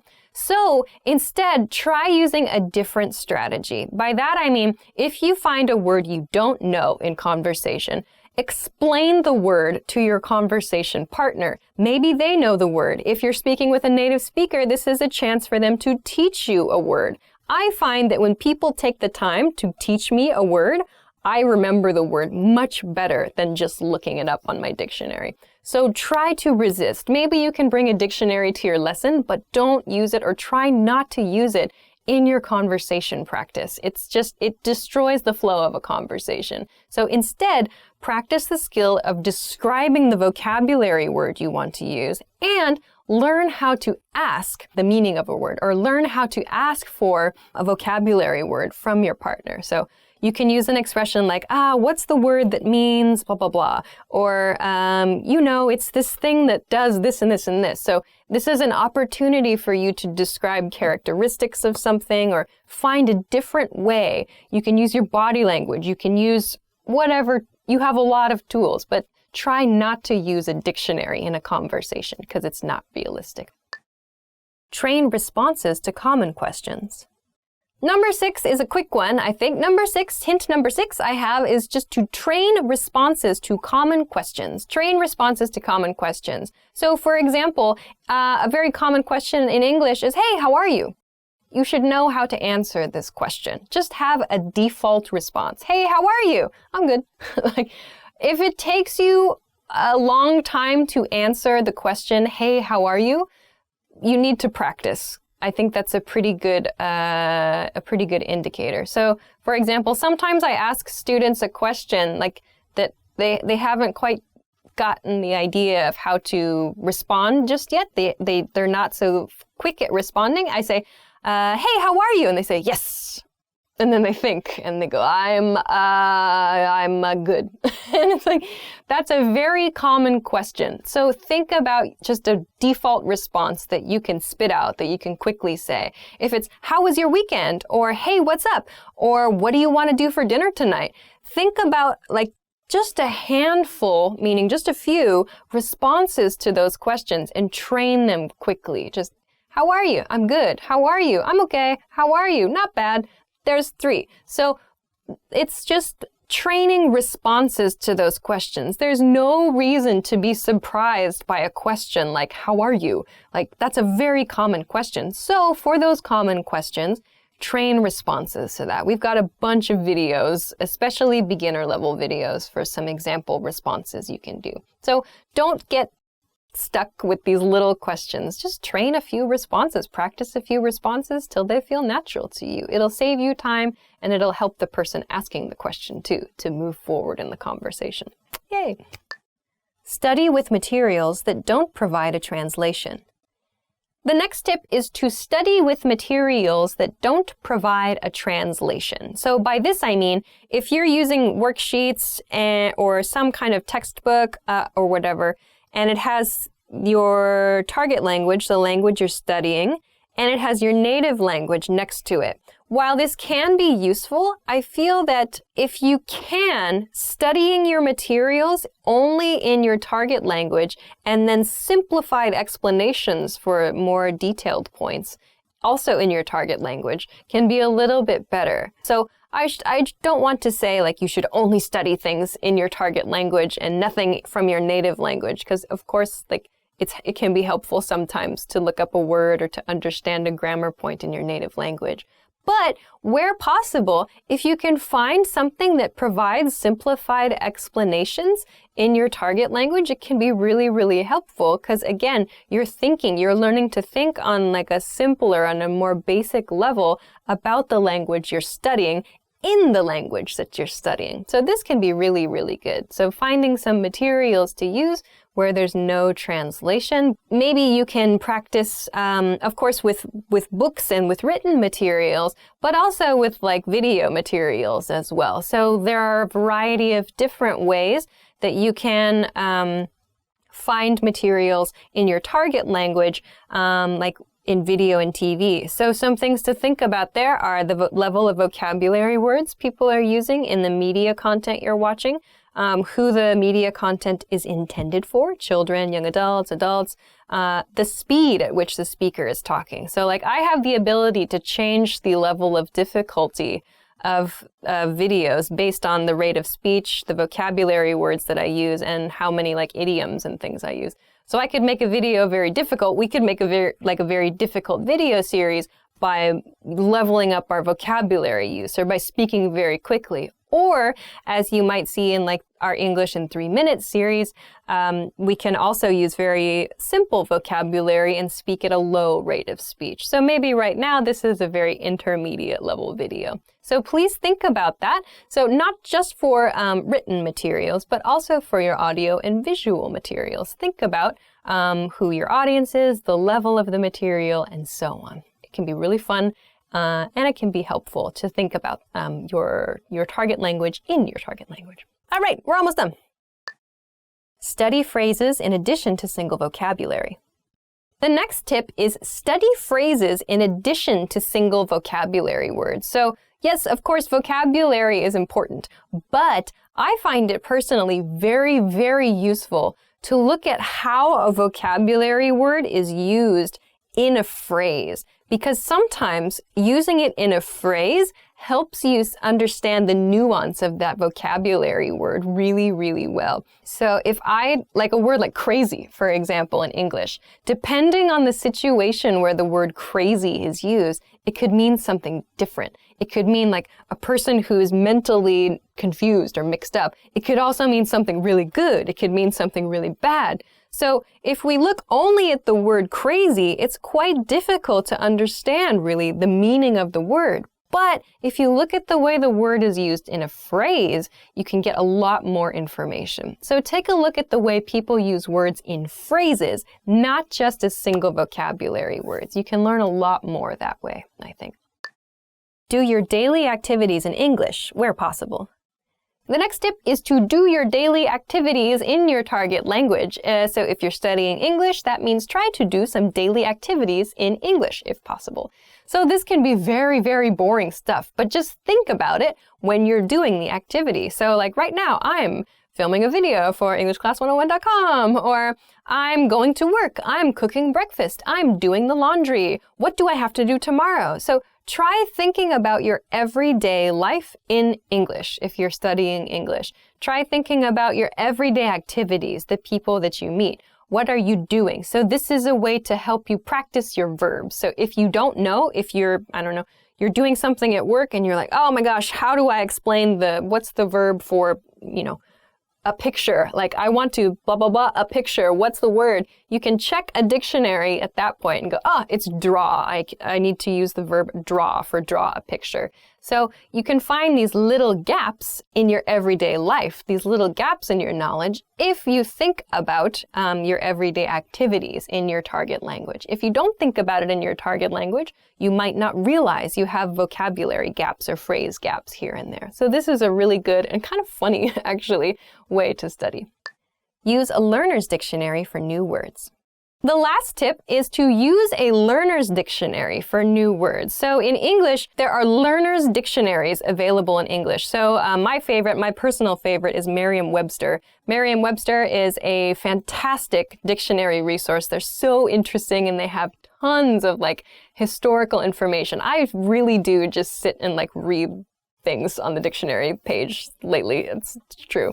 But of course, there's a definition, there's a meaning for words, there are example sentences for words, but Merriam-Webster also has what's called a learner's dictionary. If you find a word that you don't recognize, you can check it in a dictionary, in a learner's dictionary, and it gives you a simple explanation in simple English of that word. So instead of checking it in your native language, you can check it in your target language. So again, this helps you to understand the word that you're focused on, but you understand it from the language you're studying, not from your native language. So using a learner's dictionary can be really, really useful as well.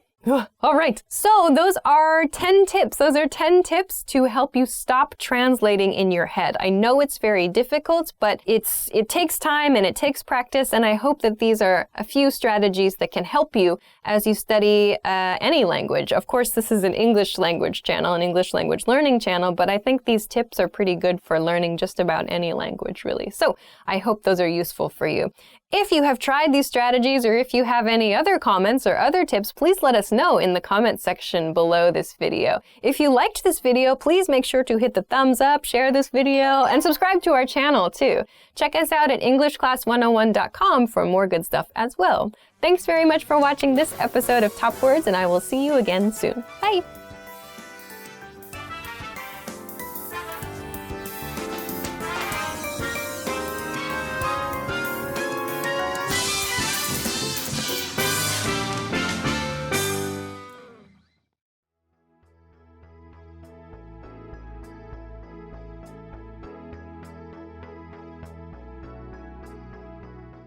Hi everyone, my name is Bridget and welcome to today's lesson.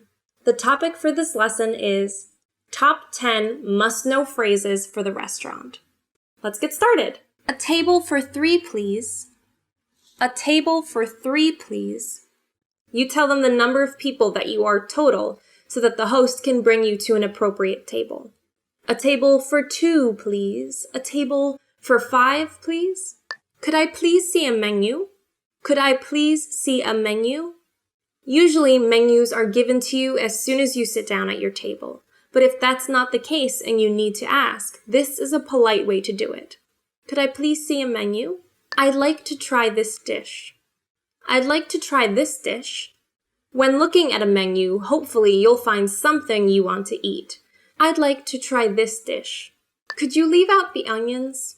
Could you leave out the onions?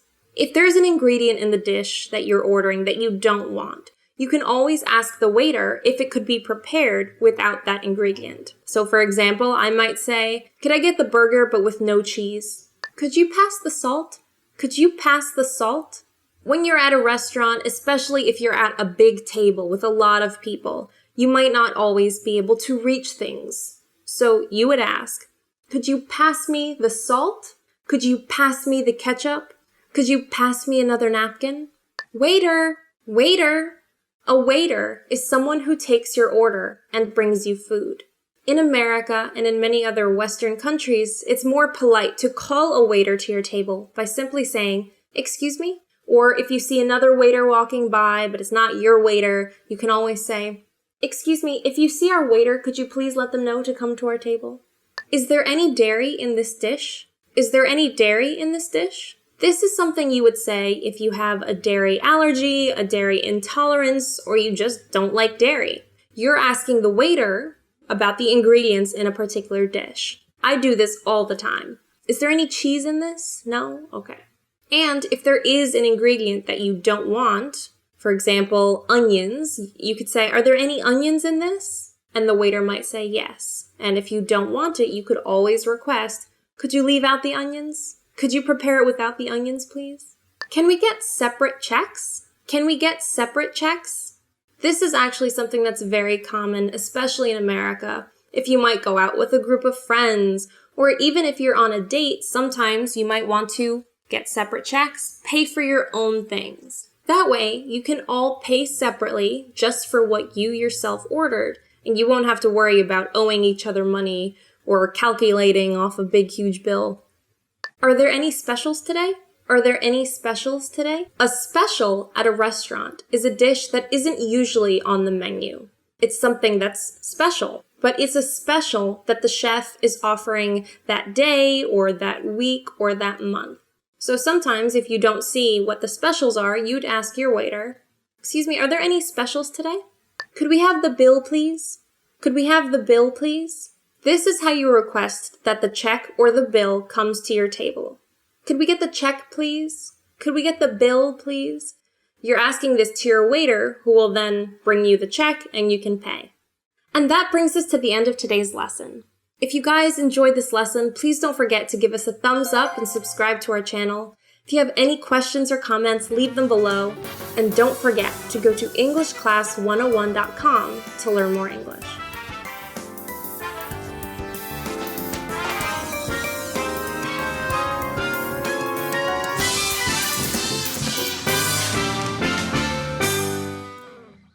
Words for hygiene. Oh, very important.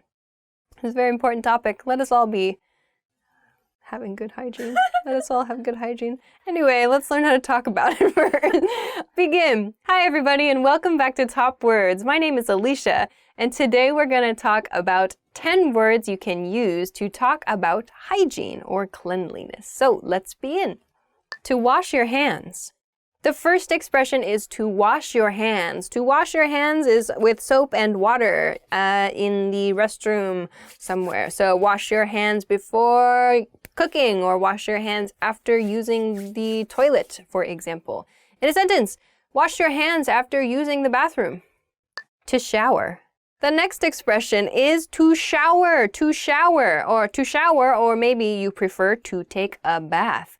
So to shower is usually standing up, though you can do it sitting down depending on the country you live in, I suppose. To shower is that, the water just hits you continuously. To take a bath is you sit in the bathtub. You sit down and you are surrounded by water.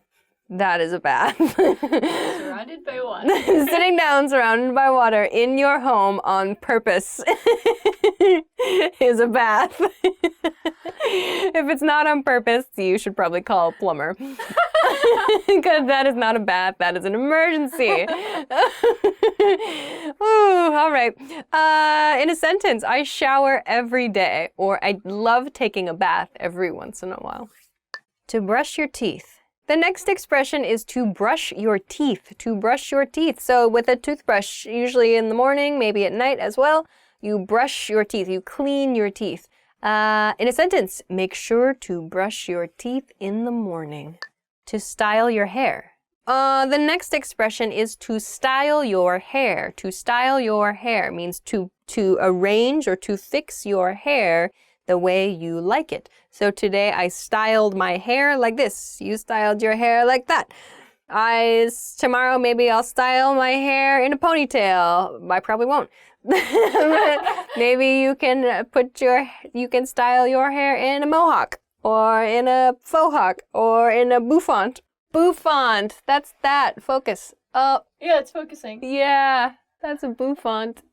All right. So, to style your hair. In a sentence, it takes a long time to style my hair. That's true. My hair is naturally explosive, and so I have to straighten it before everything. And then as soon as humidity gets it, it goes, and it makes that sound too.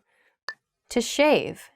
The next expression is to shave. To shave is to remove hair, like if you're a man, here usually. To remove the hair here with a razor, with another, a blade of some kind, or maybe you remove body hair or hair on your legs, whatever. We use the verb to shave with a razor. In a sentence, shaving is a pain. For sure, meaning shaving is troublesome. Soap or cleanser.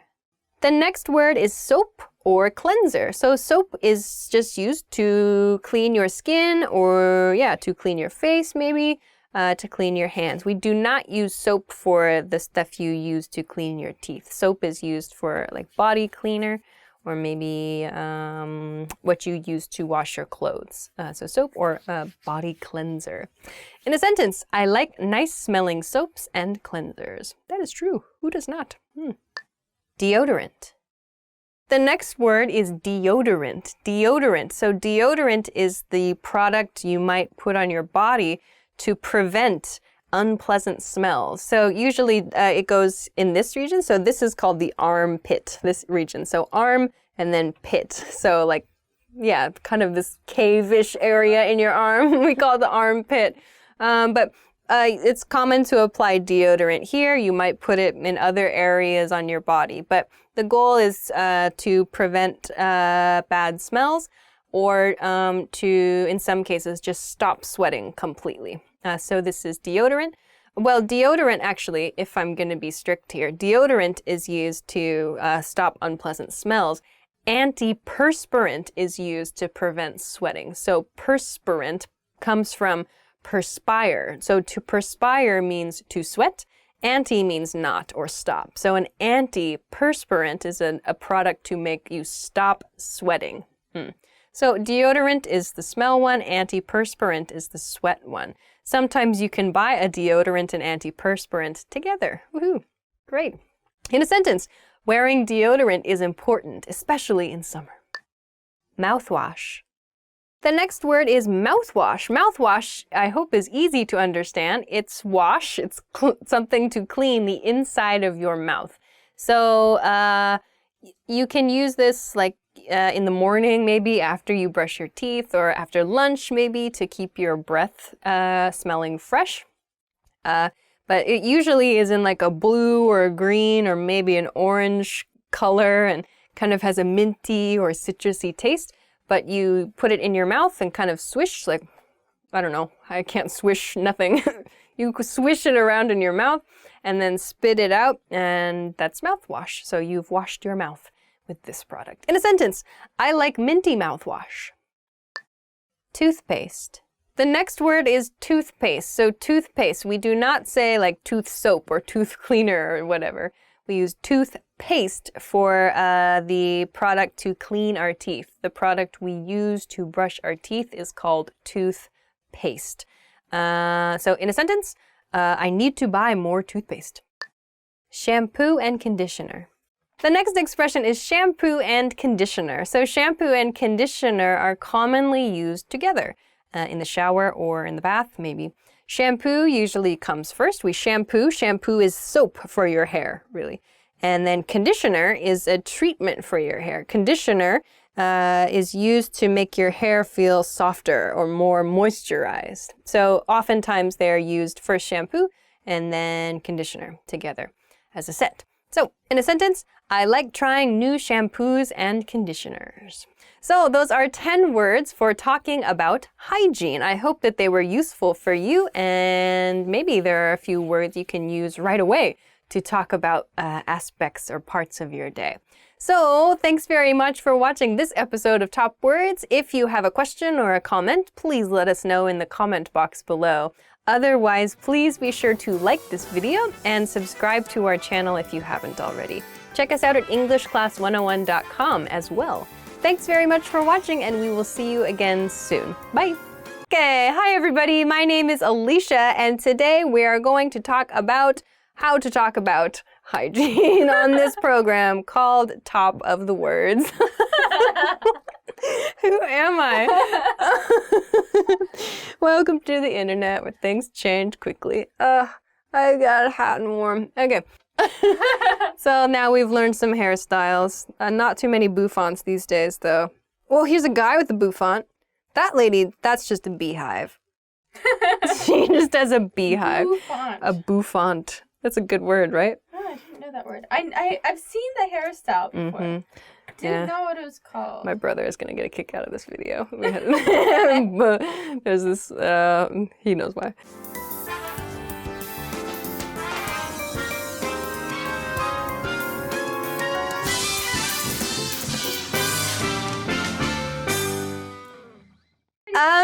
I'm ready to talk about beauty and skincare on the internet.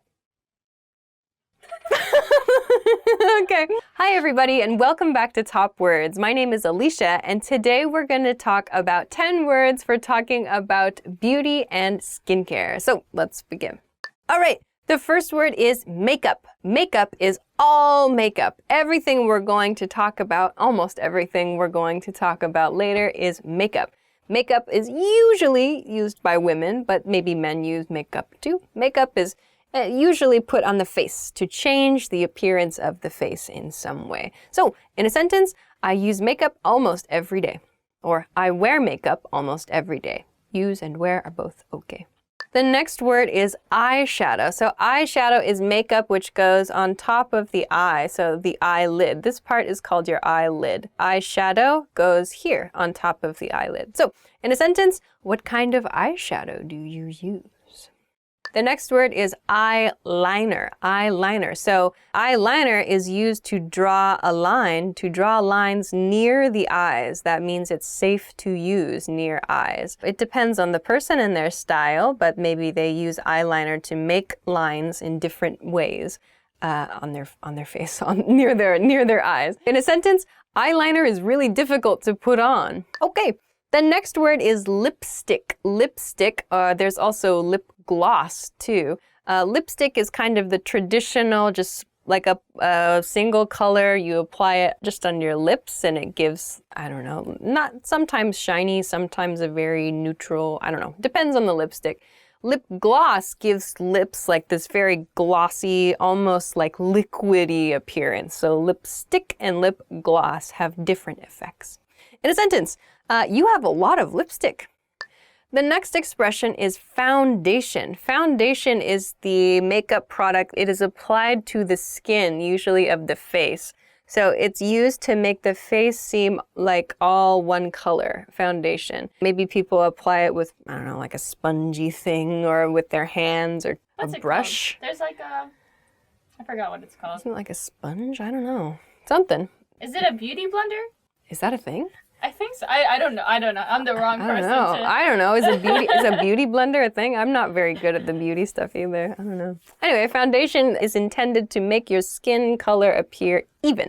Foundation. So it's called foundation because it's like the base, the foundation for the rest of your makeup. So the foundation is the kind of the basis. So once your skin color is all correct and the same, then the other parts, we can fix the other parts. That's my theory anyway. In a sentence, there are a few different types of foundation. All right, the next expression is blush. Blush is usually applied on your cheeks and it's like a pink or red color. It gives the appearance of blushing. So when we feel embarrassed or maybe we feel excited, our cheeks might turn red.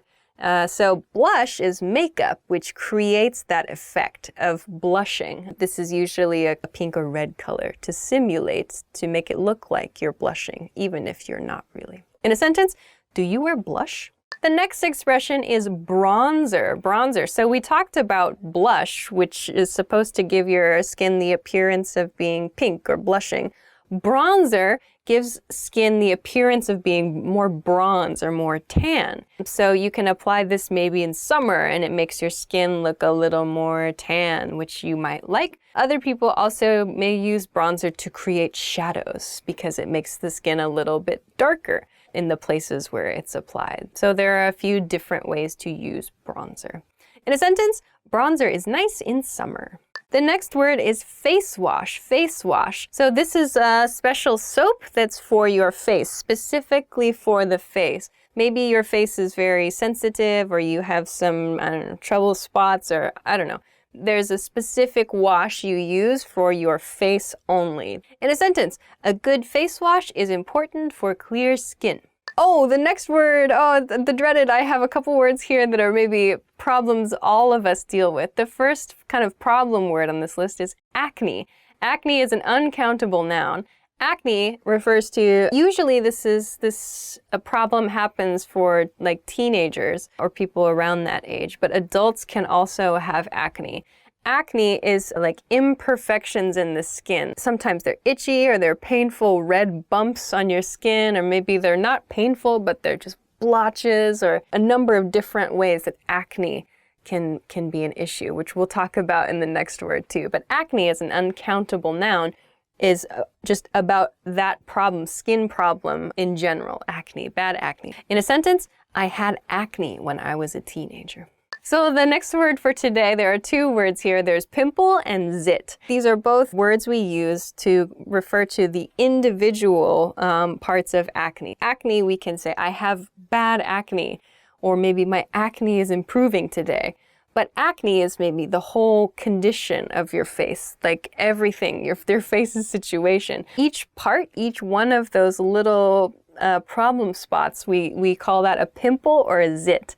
The difference, pimple sounds a little bit smaller usually. Zit sounds a bit bigger and maybe more painful.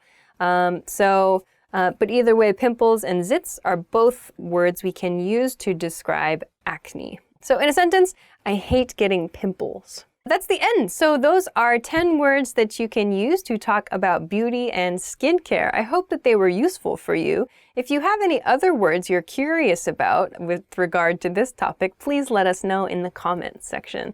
Please make sure to like this video and subscribe to our channel if you haven't already. But thanks very much for watching this episode of Top Words. Check us out for more stuff at EnglishClass101.com. I will see you again soon. Thanks for watching. Bye-bye.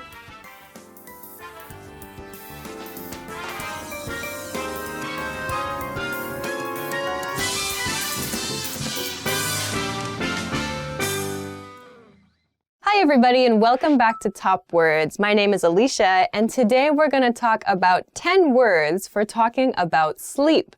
Let's go. To wake up. The first word is to wake up. To wake up is to open your eyes, probably in your bed or the place where you are sleeping. To wake up is to become conscious, to become awake. Every day you wake up, presumably, hopefully. In a sentence, I woke up 3 times last night. To get up, to get out of bed. All right, the next word is to get up or to get out of bed. So that means to physically move your body from your bed out of bed, to stand up from your bed, to get out of your bed. We say to get up or to get out of bed. In a sentence, I got up at 8 o'clock this morning. To snooze. The next word is to snooze. So we have to snooze an alarm and also to snooze. So to snooze means to take a short sleep, to have a short sleeping time. Or to snooze an alarm is when your alarm goes off in the morning. You have a button. Most alarm clocks have some button you can press so the alarm will turn on again in 5 or 10 minutes or something. So to snooze an alarm is to ask your alarm to wake you up again a few minutes later. That's to snooze. So we have to snooze an alarm and to snooze, meaning like a short, light sleep. In a sentence, I always snooze my alarm at least once. That is usually true. To oversleep. The next word is to oversleep. To oversleep means to sleep too much or to sleep late. Actually, no, it doesn't mean to sleep late. To sleep late means just to sleep until a late time in the day.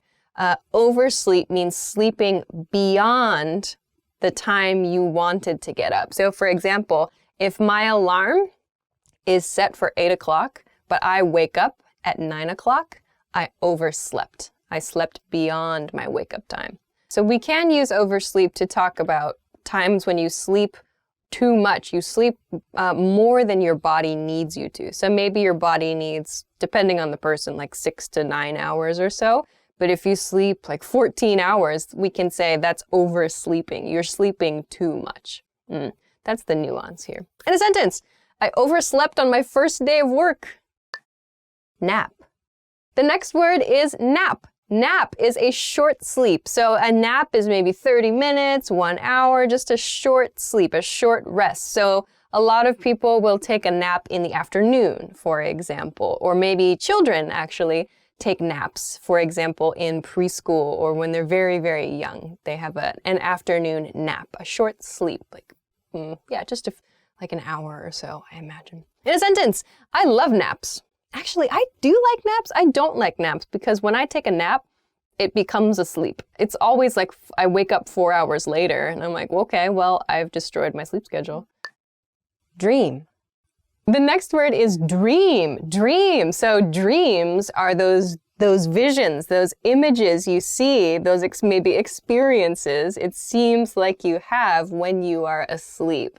In a sentence, I always have weird dreams. Nightmare.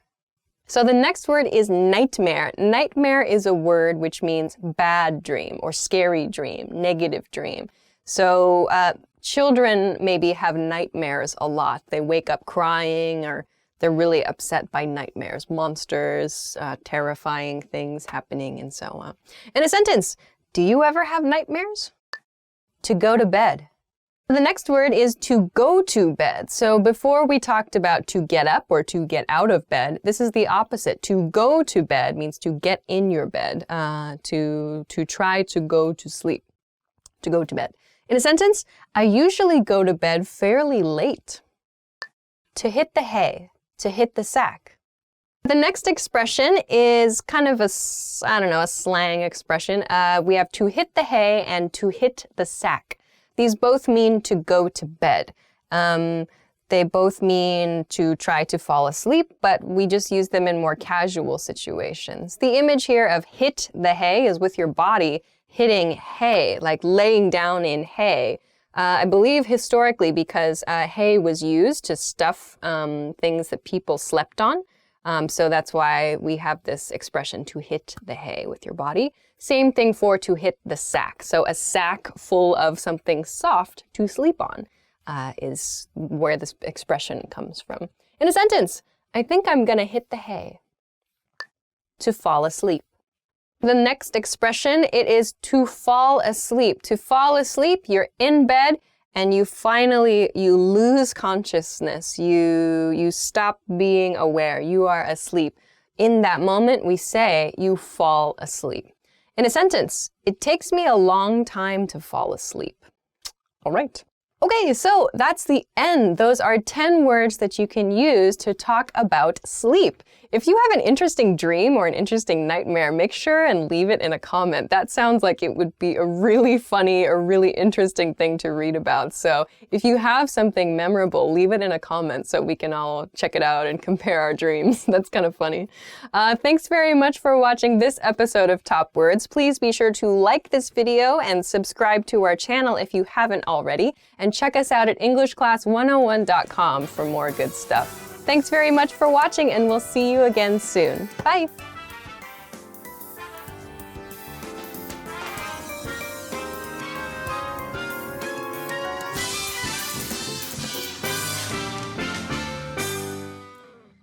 Hi everybody, and welcome back to Top Words. My name is Alicia, and today we're going to talk about 10 words that you can use at a bar. Let's go!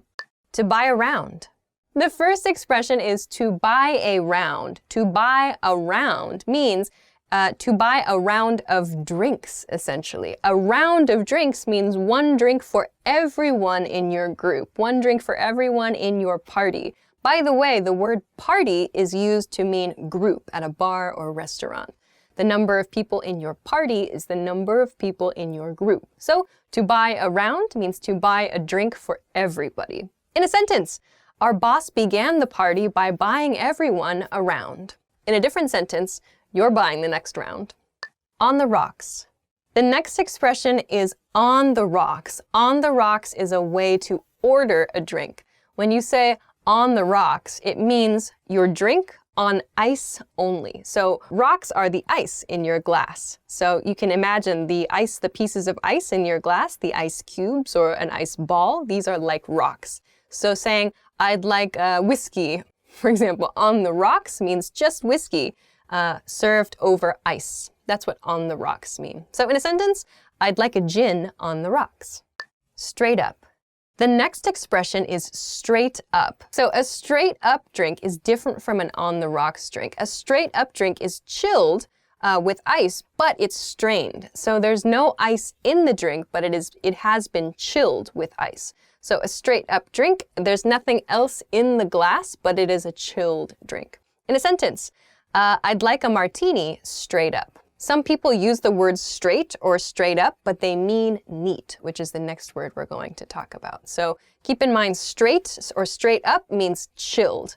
That's one of the key points here. So yeah, a martini straight up is a chilled martini. Neat. So the next expression is neat. To order a drink neat means the drink is not chilled and there is no ice. It's just the alcohol. It's just the liquor. There's nothing special about it. A neat drink is only the drink. That's it. Nothing happens to it. So in a sentence, I'd like a whiskey neat. Pint. Half pint. The next expression is really two expressions. These are words you use when you order beer. They are pint and half pint. Depending on the country that you live in, pint can be a different size. They vary by a few milliliters depending on the country where you live in. A half pint then is roughly half of the pint size. So a half pint and a pint are two sizes we use to order beer. In a sentence, can I have a half pint of this stout? Chaser. The next expression is chaser. So a chaser is something you use to follow an alcoholic drink. Chasers are often used after shots. So shots are small drinks that are usually kind of strong in alcohol content, and they have a very strong taste. So some people like to have something after that. They call it a chaser. So the image is that the second drink is chasing the first drink into your body. You can think of it that way. The chaser is a non-alcoholic drink. So it could be water, it could be soda, it could be something like that. Juice, maybe. So chaser. In a sentence, shots of tequila are often followed with chasers. To be tipsy. The next word is to be tipsy. To be tipsy is a way to describe your feeling when you're drinking. So if you can imagine when you're standing straight up, when you're standing as regular, you're very confident and tall and you don't move very much. But if you feel tipsy, this comes from the verb to tip, like this. So something tips to one side or another. Think of your body in this way. So we use the word tipsy, the adjective tipsy, to describe this feeling. Maybe you're not so steady on your feet. You could tip over at any time. That's called being tipsy from alcohol. Okay. So in a sentence, let's see. I'm a little tipsy. I need some water. To be drunk. The next expression is to be drunk. So we talked about the word tipsy. So tipsy is a little bit a little unsteady, but drunk is just a mess. You're just a disaster. Maybe you're being noisy, you're being loud. It's difficult to control your body or your friend's body, whatever. So drunk is usually seen as a negative thing. So drunk expresses, it's just not pretty sometimes. So in a sentence, your friend is drunk, let's take him home. To call it a night. The next expression is to call it a night. To call it a night means to decide to finish at the bar, to go home. You're ready to be done. So here I'm going to call it, I'm going to say, this is tonight. Tonight is finished. So in a sentence, it's been a long evening. I'm gonna call it a night. Means I'm going to go home. I'm done. It's a casual expression. Hangover. And then one more that you can use maybe the day after you visit a bar is hangover. So a hangover is a noun. Hangover is the word we use to describe the feelings after drinking too much. So maybe you feel sick to your stomach, you have a headache, your body is sore. There are a number of different feelings you might have when you feel hungover. To be hungover is another way to say it. But when you have a hangover, it usually doesn't feel very good. In a sentence, I have a hangover today. I'm not going drinking tonight. All right, so that's the end. Those are 10 words that you can use at the bar. If you have any questions or if there are other words that you like to use when you go out for drinks, let us know in the comments. Please be sure to like this video and subscribe to our channel if you haven't already, and make sure to check us out at EnglishClass101.com for more good stuff. Thanks very much for watching this episode of Top Words, and we will see you again soon. Bye! Okay.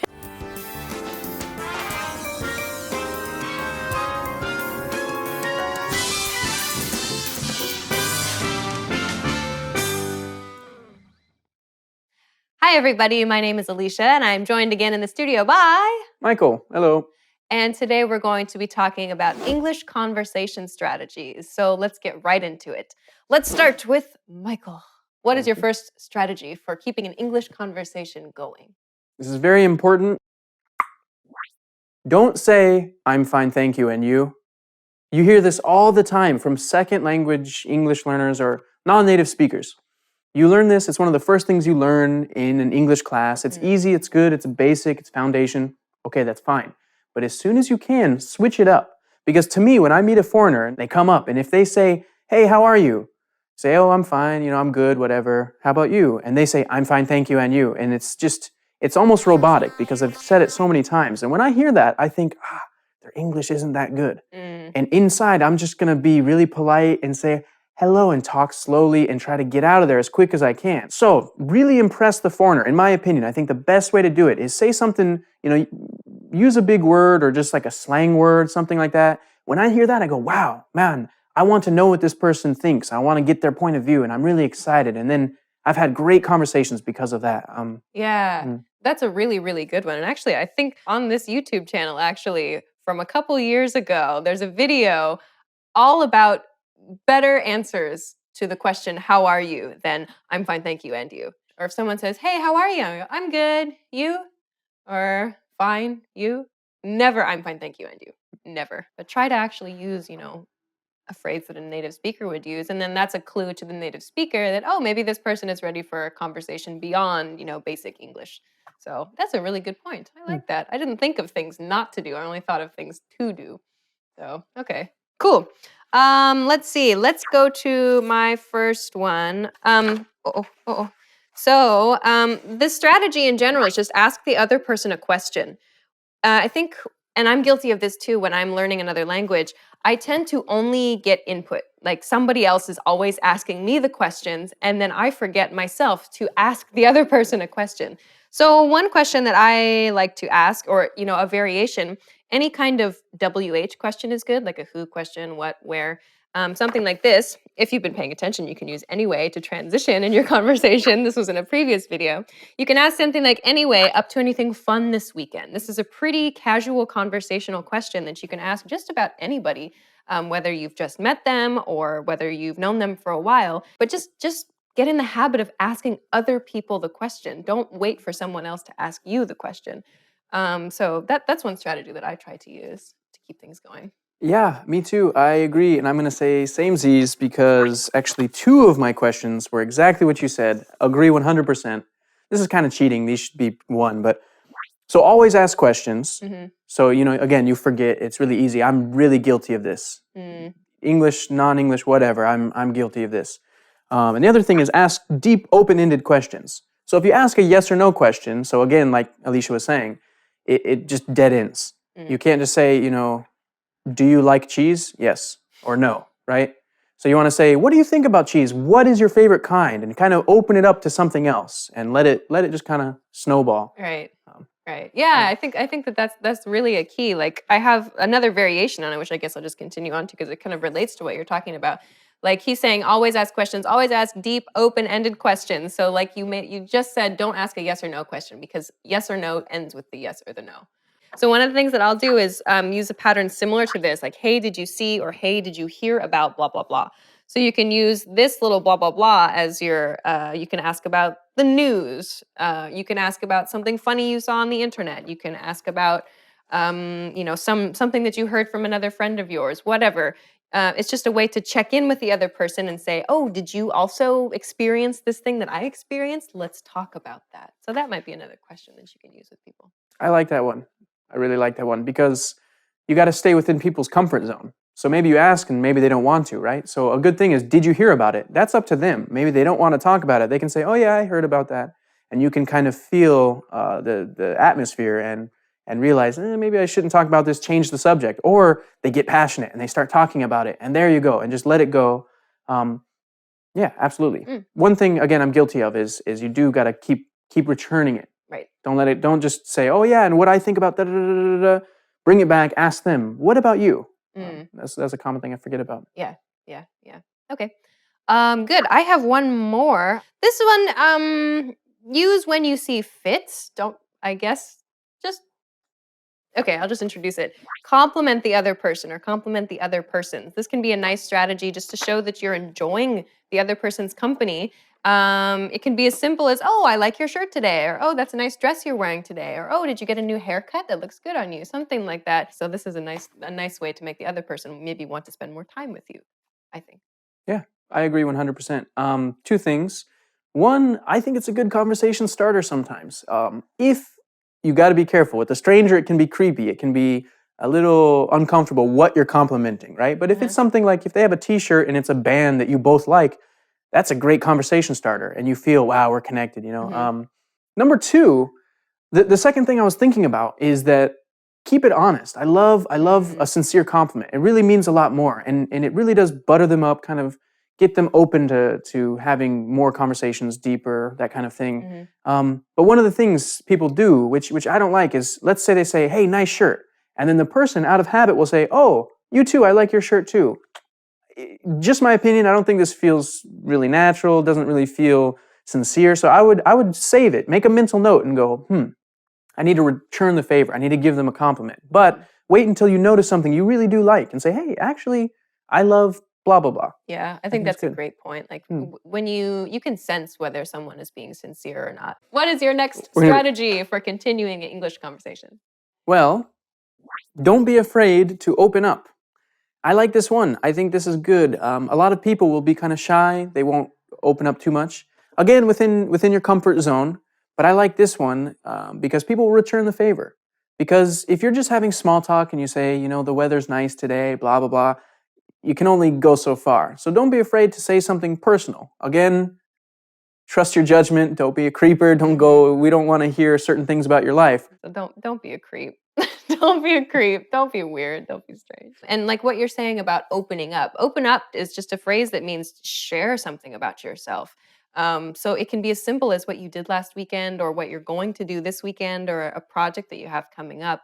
It doesn't mean that you have to spill all of your life secrets to the other person, but just showing that you're willing to share something more personal about yourself can help ingratiate yourself or can help, make the other person help the other person understand you a little bit better.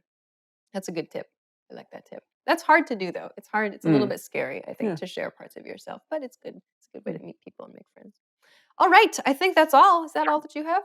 Yeah, that's all I got. Okay. All right. Well, those are some interesting strategies to keep an English conversation going. So give them a try. If you're ever at a loss for words and don't know what to say, you can try one of these strategies and hopefully it will help you out. Please let us know if you have any other strategies or anything else that you would like to use or you try to use when you are having trouble keeping a conversation going. Leave us a comment and let us know what it is. We will see you again next time. Do you have anything else you'd like to add? That's about it. All right. So thanks very much for joining us and take care. Bye-bye.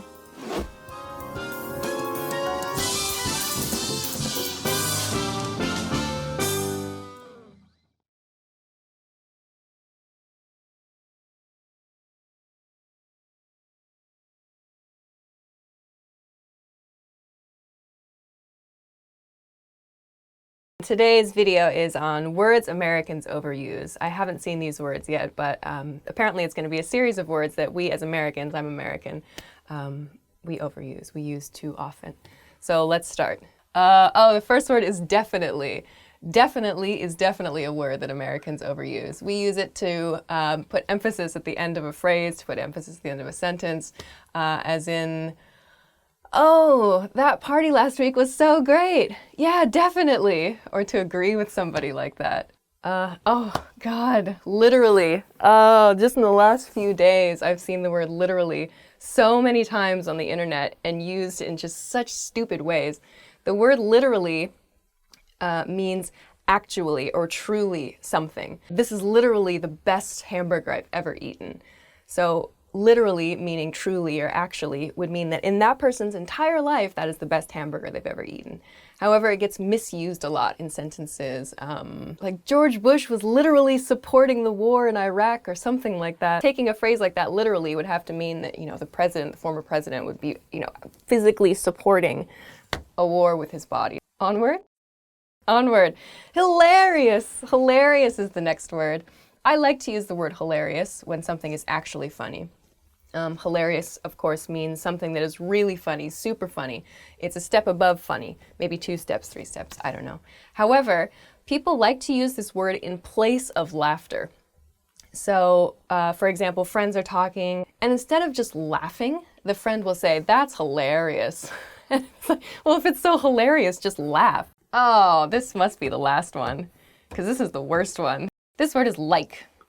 I've probably said it several times already today. For the purposes of this video, the word like is used as a filler word. So it's the same as something such as or for example. We use like as a filler word when we're trying to think of something. It's not uncommon to hear the word repeated like 3, 4, 5 times in a row when someone is thinking.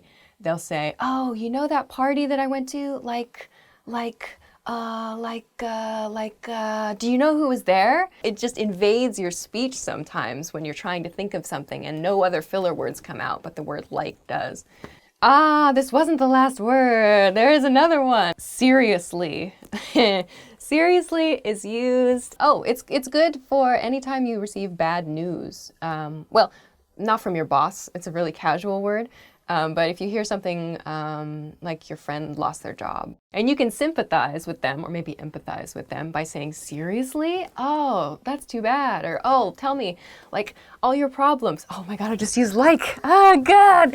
Oh, I hate myself. Is that the end? It's the end. All right, well, I hope you enjoyed learning about a few words that Americans overuse. I'm sure that there are more words that Americans overuse, but perhaps you'll find those out on your own. Thanks very much for watching, and we'll see you again next time. Bye-bye.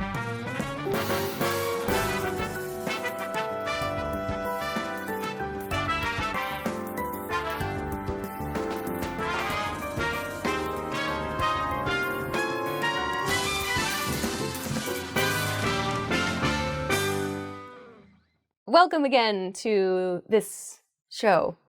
Words, all right, try that again. Hi, and welcome back to Weekly Words. I'm Alicia, and I have no idea what I'm going to talk about yet. Intermediate Latin phrases. This is gonna be fun. Bona fide.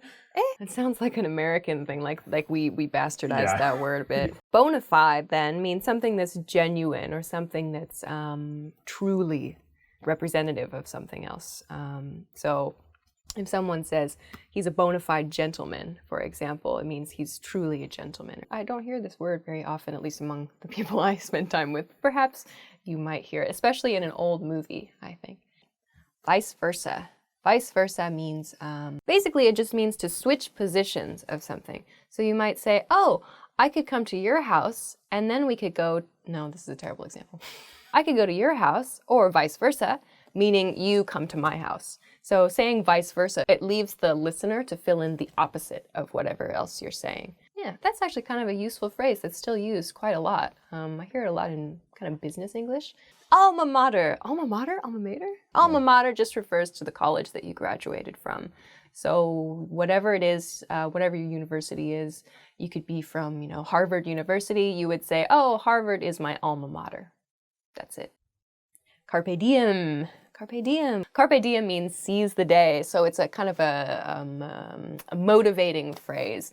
You can say it maybe when you leave the house for work, for example. If you're feeling like you need an extra bit of motivation, you might say, carpe diem to yourself. Status quo. Status quo refers to the norm or whatever is the regular in society. For example, right now, let's see, what's a status quo? I don't know. Politics.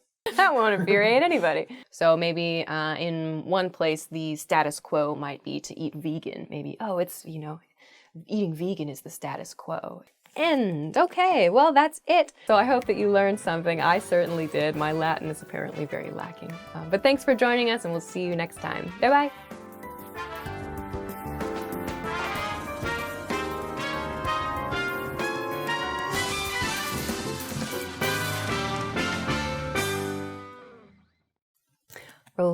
Rolling. Is it okay? Hi, welcome back to Weekly Words. I'm Alicia, and today we're going to talk about phrases that aren't cool anymore. Woohoo! I probably say a whole lot of these phrases, so I'm about to embarrass myself. The first phrase is sweet. Oh, sweet's not cool anymore. Sweet means cool. Sweet means something that's good. You might say, oh man, that skateboard trick you just did was sweet. Groovy. I still say groovy. Groovy means cool. Groovy means good. It was used in the 70s when, you know, funky, groovy music was popular. In a sentence like, oh, hey, those are some groovy moves on the dance floor. I don't know if we can use that. Going steady. Going steady is kind of an old-fashioned phrase as well. Going steady just means you're dating, someone who is dating someone else. Like me and Trisha are going steady. Well, it just means you're dating, you're a couple. Not, oh, this word is actually what the entire holiday of April Fool's Day is based around. That's a lie. Particularly, I would say for junior high school students, this phrase is very popular. They might say something like, hey, Steve thinks you're cute. Not. So in other words, it's often used as an insult. Duh. Oh, duh. Duh. Duh is used when someone says something really stupid or something really obvious. So if you say something like, oh, hey, it's raining, the other person who can also maybe look out the window you're both sitting in front of might say, duh, because you've just indicated something very, very obvious. You can also use duh to make fun of yourself when you do or say something really stupid. As soon as you realize this, you can go, oh, duh, yeah, I'm learning today that I'm not cool. That's the end. Oh, okay. Well, those are some phrases that are no longer cool. I hope you learned something about things that are no longer cool, but you can still use these words. Just, you know, don't expect to sound really interesting or hip to the lingo if you use these words. Okay. Thanks for joining us, and I will see you again next time. Bye-bye.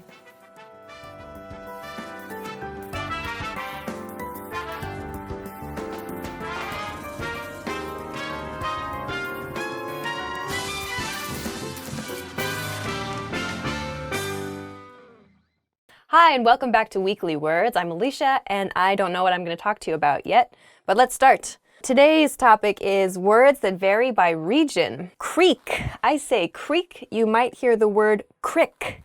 Crick. And the word creek means a small river, essentially. There's a creek in my backyard, for example. Sure. The next word is coyote. I say coyote. How do other people say this word? Coyote. Oh, yeah, coyote. I don't say that. Coyote is kind of a dog-like animal. It's a wild animal, about the size of a dog, but they howl at night. We have them in Oregon, where I'm from. I definitely heard them at my house. Last night, I heard the coyotes out in my pasture. Okay, the next word is route. R-O-U-T-E. Route is how I say it. You might also hear the word pronounced route. Route, R-O-U-T-E, means the way through a city or a town or some kind of path, in other words. R-O-O-T, which this word sounds like, is the system that's at the bottom of a plant that a plant uses to get nutrients, you know, with the little hairy fibers. I am so good at explaining plant biology. Oh, I know a good route to get from school to the park later. Let's take that on our bicycles. That was oddly specific. The next word is apricot, or you might hear apricot as well. It's a fruit. So you might say, hey, did you bring any apricots to the picket? Picket? To the picket? Apricots, no apricots. Picket, on the other hand, is a word that means protest. There's a freebie in there. For example, you might say, hey, I really liked those apricots you brought me the other day. They were delicious. Okay, the next word is caramel. I think I say caramel. Oh, this is making me doubt myself. There's caramel and there's caramel. They both refer to a sugary, sweet substance that's often a type of candy or often inside a type of candy. It's really, really delicious. So you might say, oh, my favorite kind of candy is caramel, or my favorite kind of candy is caramel. Just depends on where you're from. Apparently in the East Coast, they say caramel. On the West Coast, it seems we say caramel. That sounds about right to me. You can choose. End. Hooray! What was this one called? This has been words that vary by region. You can choose which region you're from, perhaps, but it's probably best for you to be consistent when you're speaking so that you don't confuse the person listening to you. Hope you enjoyed, and I will see you again next time. Bye-bye.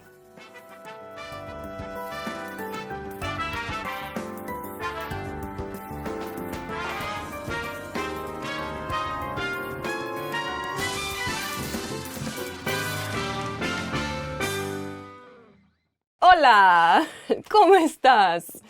Well, I'm going to stop there. Hi there, and welcome back to Weekly Words. My name is Alicia, and today we're going to talk about generic trademarks. Oh, these are all examples of brands where the name of the brand has become synonymous with whatever the brand product itself is. This is going to be fun. Jacuzzi. Oh, really? A jacuzzi is a brand? I didn't know that. See? Okay, jacuzzi is a hot tub, essentially. It's a type of hot tub, but so many people have come to know that jacuzzi equals hot tub, that jacuzzi now just means hot tub, even though it's the name of the brand. So you might say, hey, come over to my house this weekend. We're all gonna have, no. You might say, oh, I just bought a new jacuzzi. Do you wanna come in? No, that's creepy too. I'm thinking about buying a jacuzzi. Do you have any recommendations? Next. Chapstick. You might use chapstick. I use chapstick. Chapstick is just a brand of lip balm. So whenever your lips feel dry or when they feel chapped, you put chapstick on your lips. In a sentence, you might say, I carry my chapstick with me everywhere. I love it. Kleenex. Kleenex is another great example of a brand that now equals a product. Oh, here's Kleenex. Is this actually Kleenex? No, this is Askul. Can you see it? No, this is not Kleenex, but we'd probably refer to this as Kleenex. Yeah, tissue. They're just tissues. It's not even made by Kleenex. Can you pass me a Kleenex? Next is Post-its. Oh, Post-its are very useful. They're just a small notepad. Here's another one. There's some notes written on it already. This is a small one, also not made by Post-it, but it's the same sort of thing. It's just a piece of paper that has a sticky back and you can stick it to things. But Post-its, now people will ask for a Post-it instead of just a sticky back note paper. I guess Post-it is an easier thing to say. What else would you call it if not a Post-it? Sticky paper? Or glue note? I'm waiting for you, entrepreneurs. Next is Band-Aids. This was the first one that I thought of, actually, when I saw this topic. Band-Aids, when you get hurt, when you get a paper cut, it's that little piece of kind of tapey bandage that you peel stuff off of, and then you stick on wherever you've just hurt. But that thing is just called a bandage, right? It's a sticky bandage. There are a lot of sticky things on this list. Most of the time, I think, when you get a paper cut or something at work or at school or whatever, they'll say, oh my gosh, do you need a Band-Aid? That's the end of words, products, brands. Products that have become synonymous with brand. That's the end of products. What? Okay, that's the end of generic trademarks. I hope that you've learned a few new things this week. Thanks very much for watching again, and I will see you next time. Bye-bye.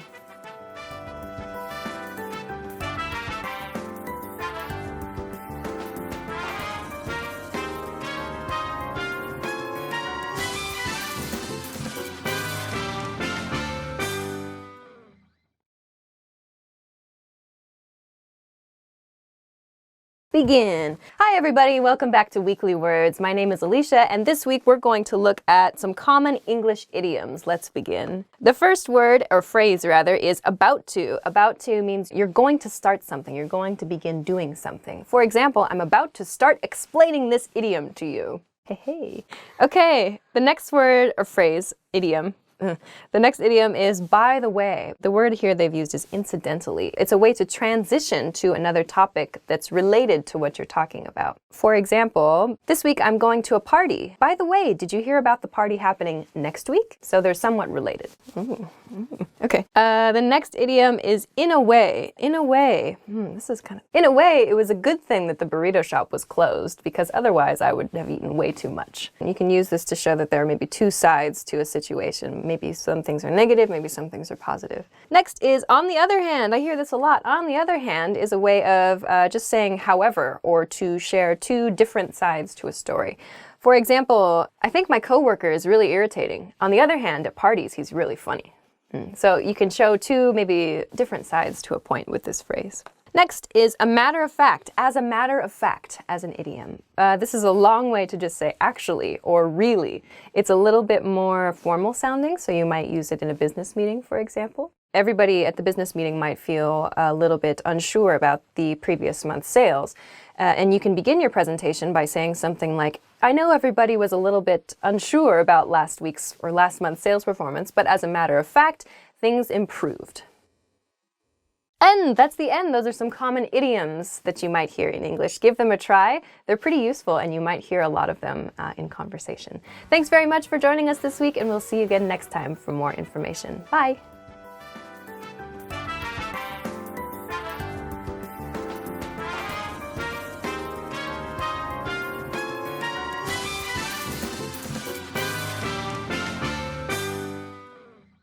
Hi, welcome back to Weekly Words. My name is Alicia, and this week we're going to talk about ways to say hi. This should be fun. Let's get started. First is yo. This one is a little bit casual, in case you couldn't tell. Used for close friends, maybe family members if you have kind of a silly relationship with them. Just quick, short, easy to do. In a sentence, yo, how's it going? Howdy. Howdy, traditionally associated with cowboy culture, I suppose. You should play a banjo maybe, or you've just gotten off a horse. I don't know. I use howdy from time to time. Howdy. Howdy. Howdy. Howdy. Dun, dun, dun, dun, dun, dun. That was my banjo. Yeah, in a sentence you might say, howdy folks. Welcome to the barbecue place. Next is hey. Hey is a good, friendly phrase. You can usually use hey with a wave and smile, look happy. If you don't, people might think that you're down in the dumps. People might think you're not in a very good mood. In a sentence, hey, I heard you got engaged last week. Congratulations. Something like that. It's usually kind of a cheery, happy expression. All right, next is what's up. What's up is the long form of sup. This does not literally mean what is above you right now. If you want to be funny, you can say the ceiling or the sky, but that joke gets old really fast, and chances are the person you're talking to has already heard it before. It just means what are you up to? What is going on with you? In a sentence, what's up? Did you have a good weekend? Typical response to what's up is not much. Find out some more responses in English in 3 minutes. We did an episode on this. Nothing much. How about you? That's pretty good. Pretty good. Pretty good. Pretty good. I don't know what I'm doing. The next one is long time no see. You can use this when you haven't seen the other person for a long time. You're at a party, you're at an event, or whatever. Anytime it's been a long break, you can decide how long is. Not the day before or the week before, maybe a few weeks or a month, whatever's unusual for you and this other person. When you see them, you can say, hey, long time no see, how have you been? That's the end. So those are a few different ways to say hi in a few different situations. I hope that you have a chance to try them out the next time you meet someone or you greet someone. Thanks very much for joining us this week, and we'll see you again soon. Bye. Instead of saying sup, I like to say soup. Sup. Soup?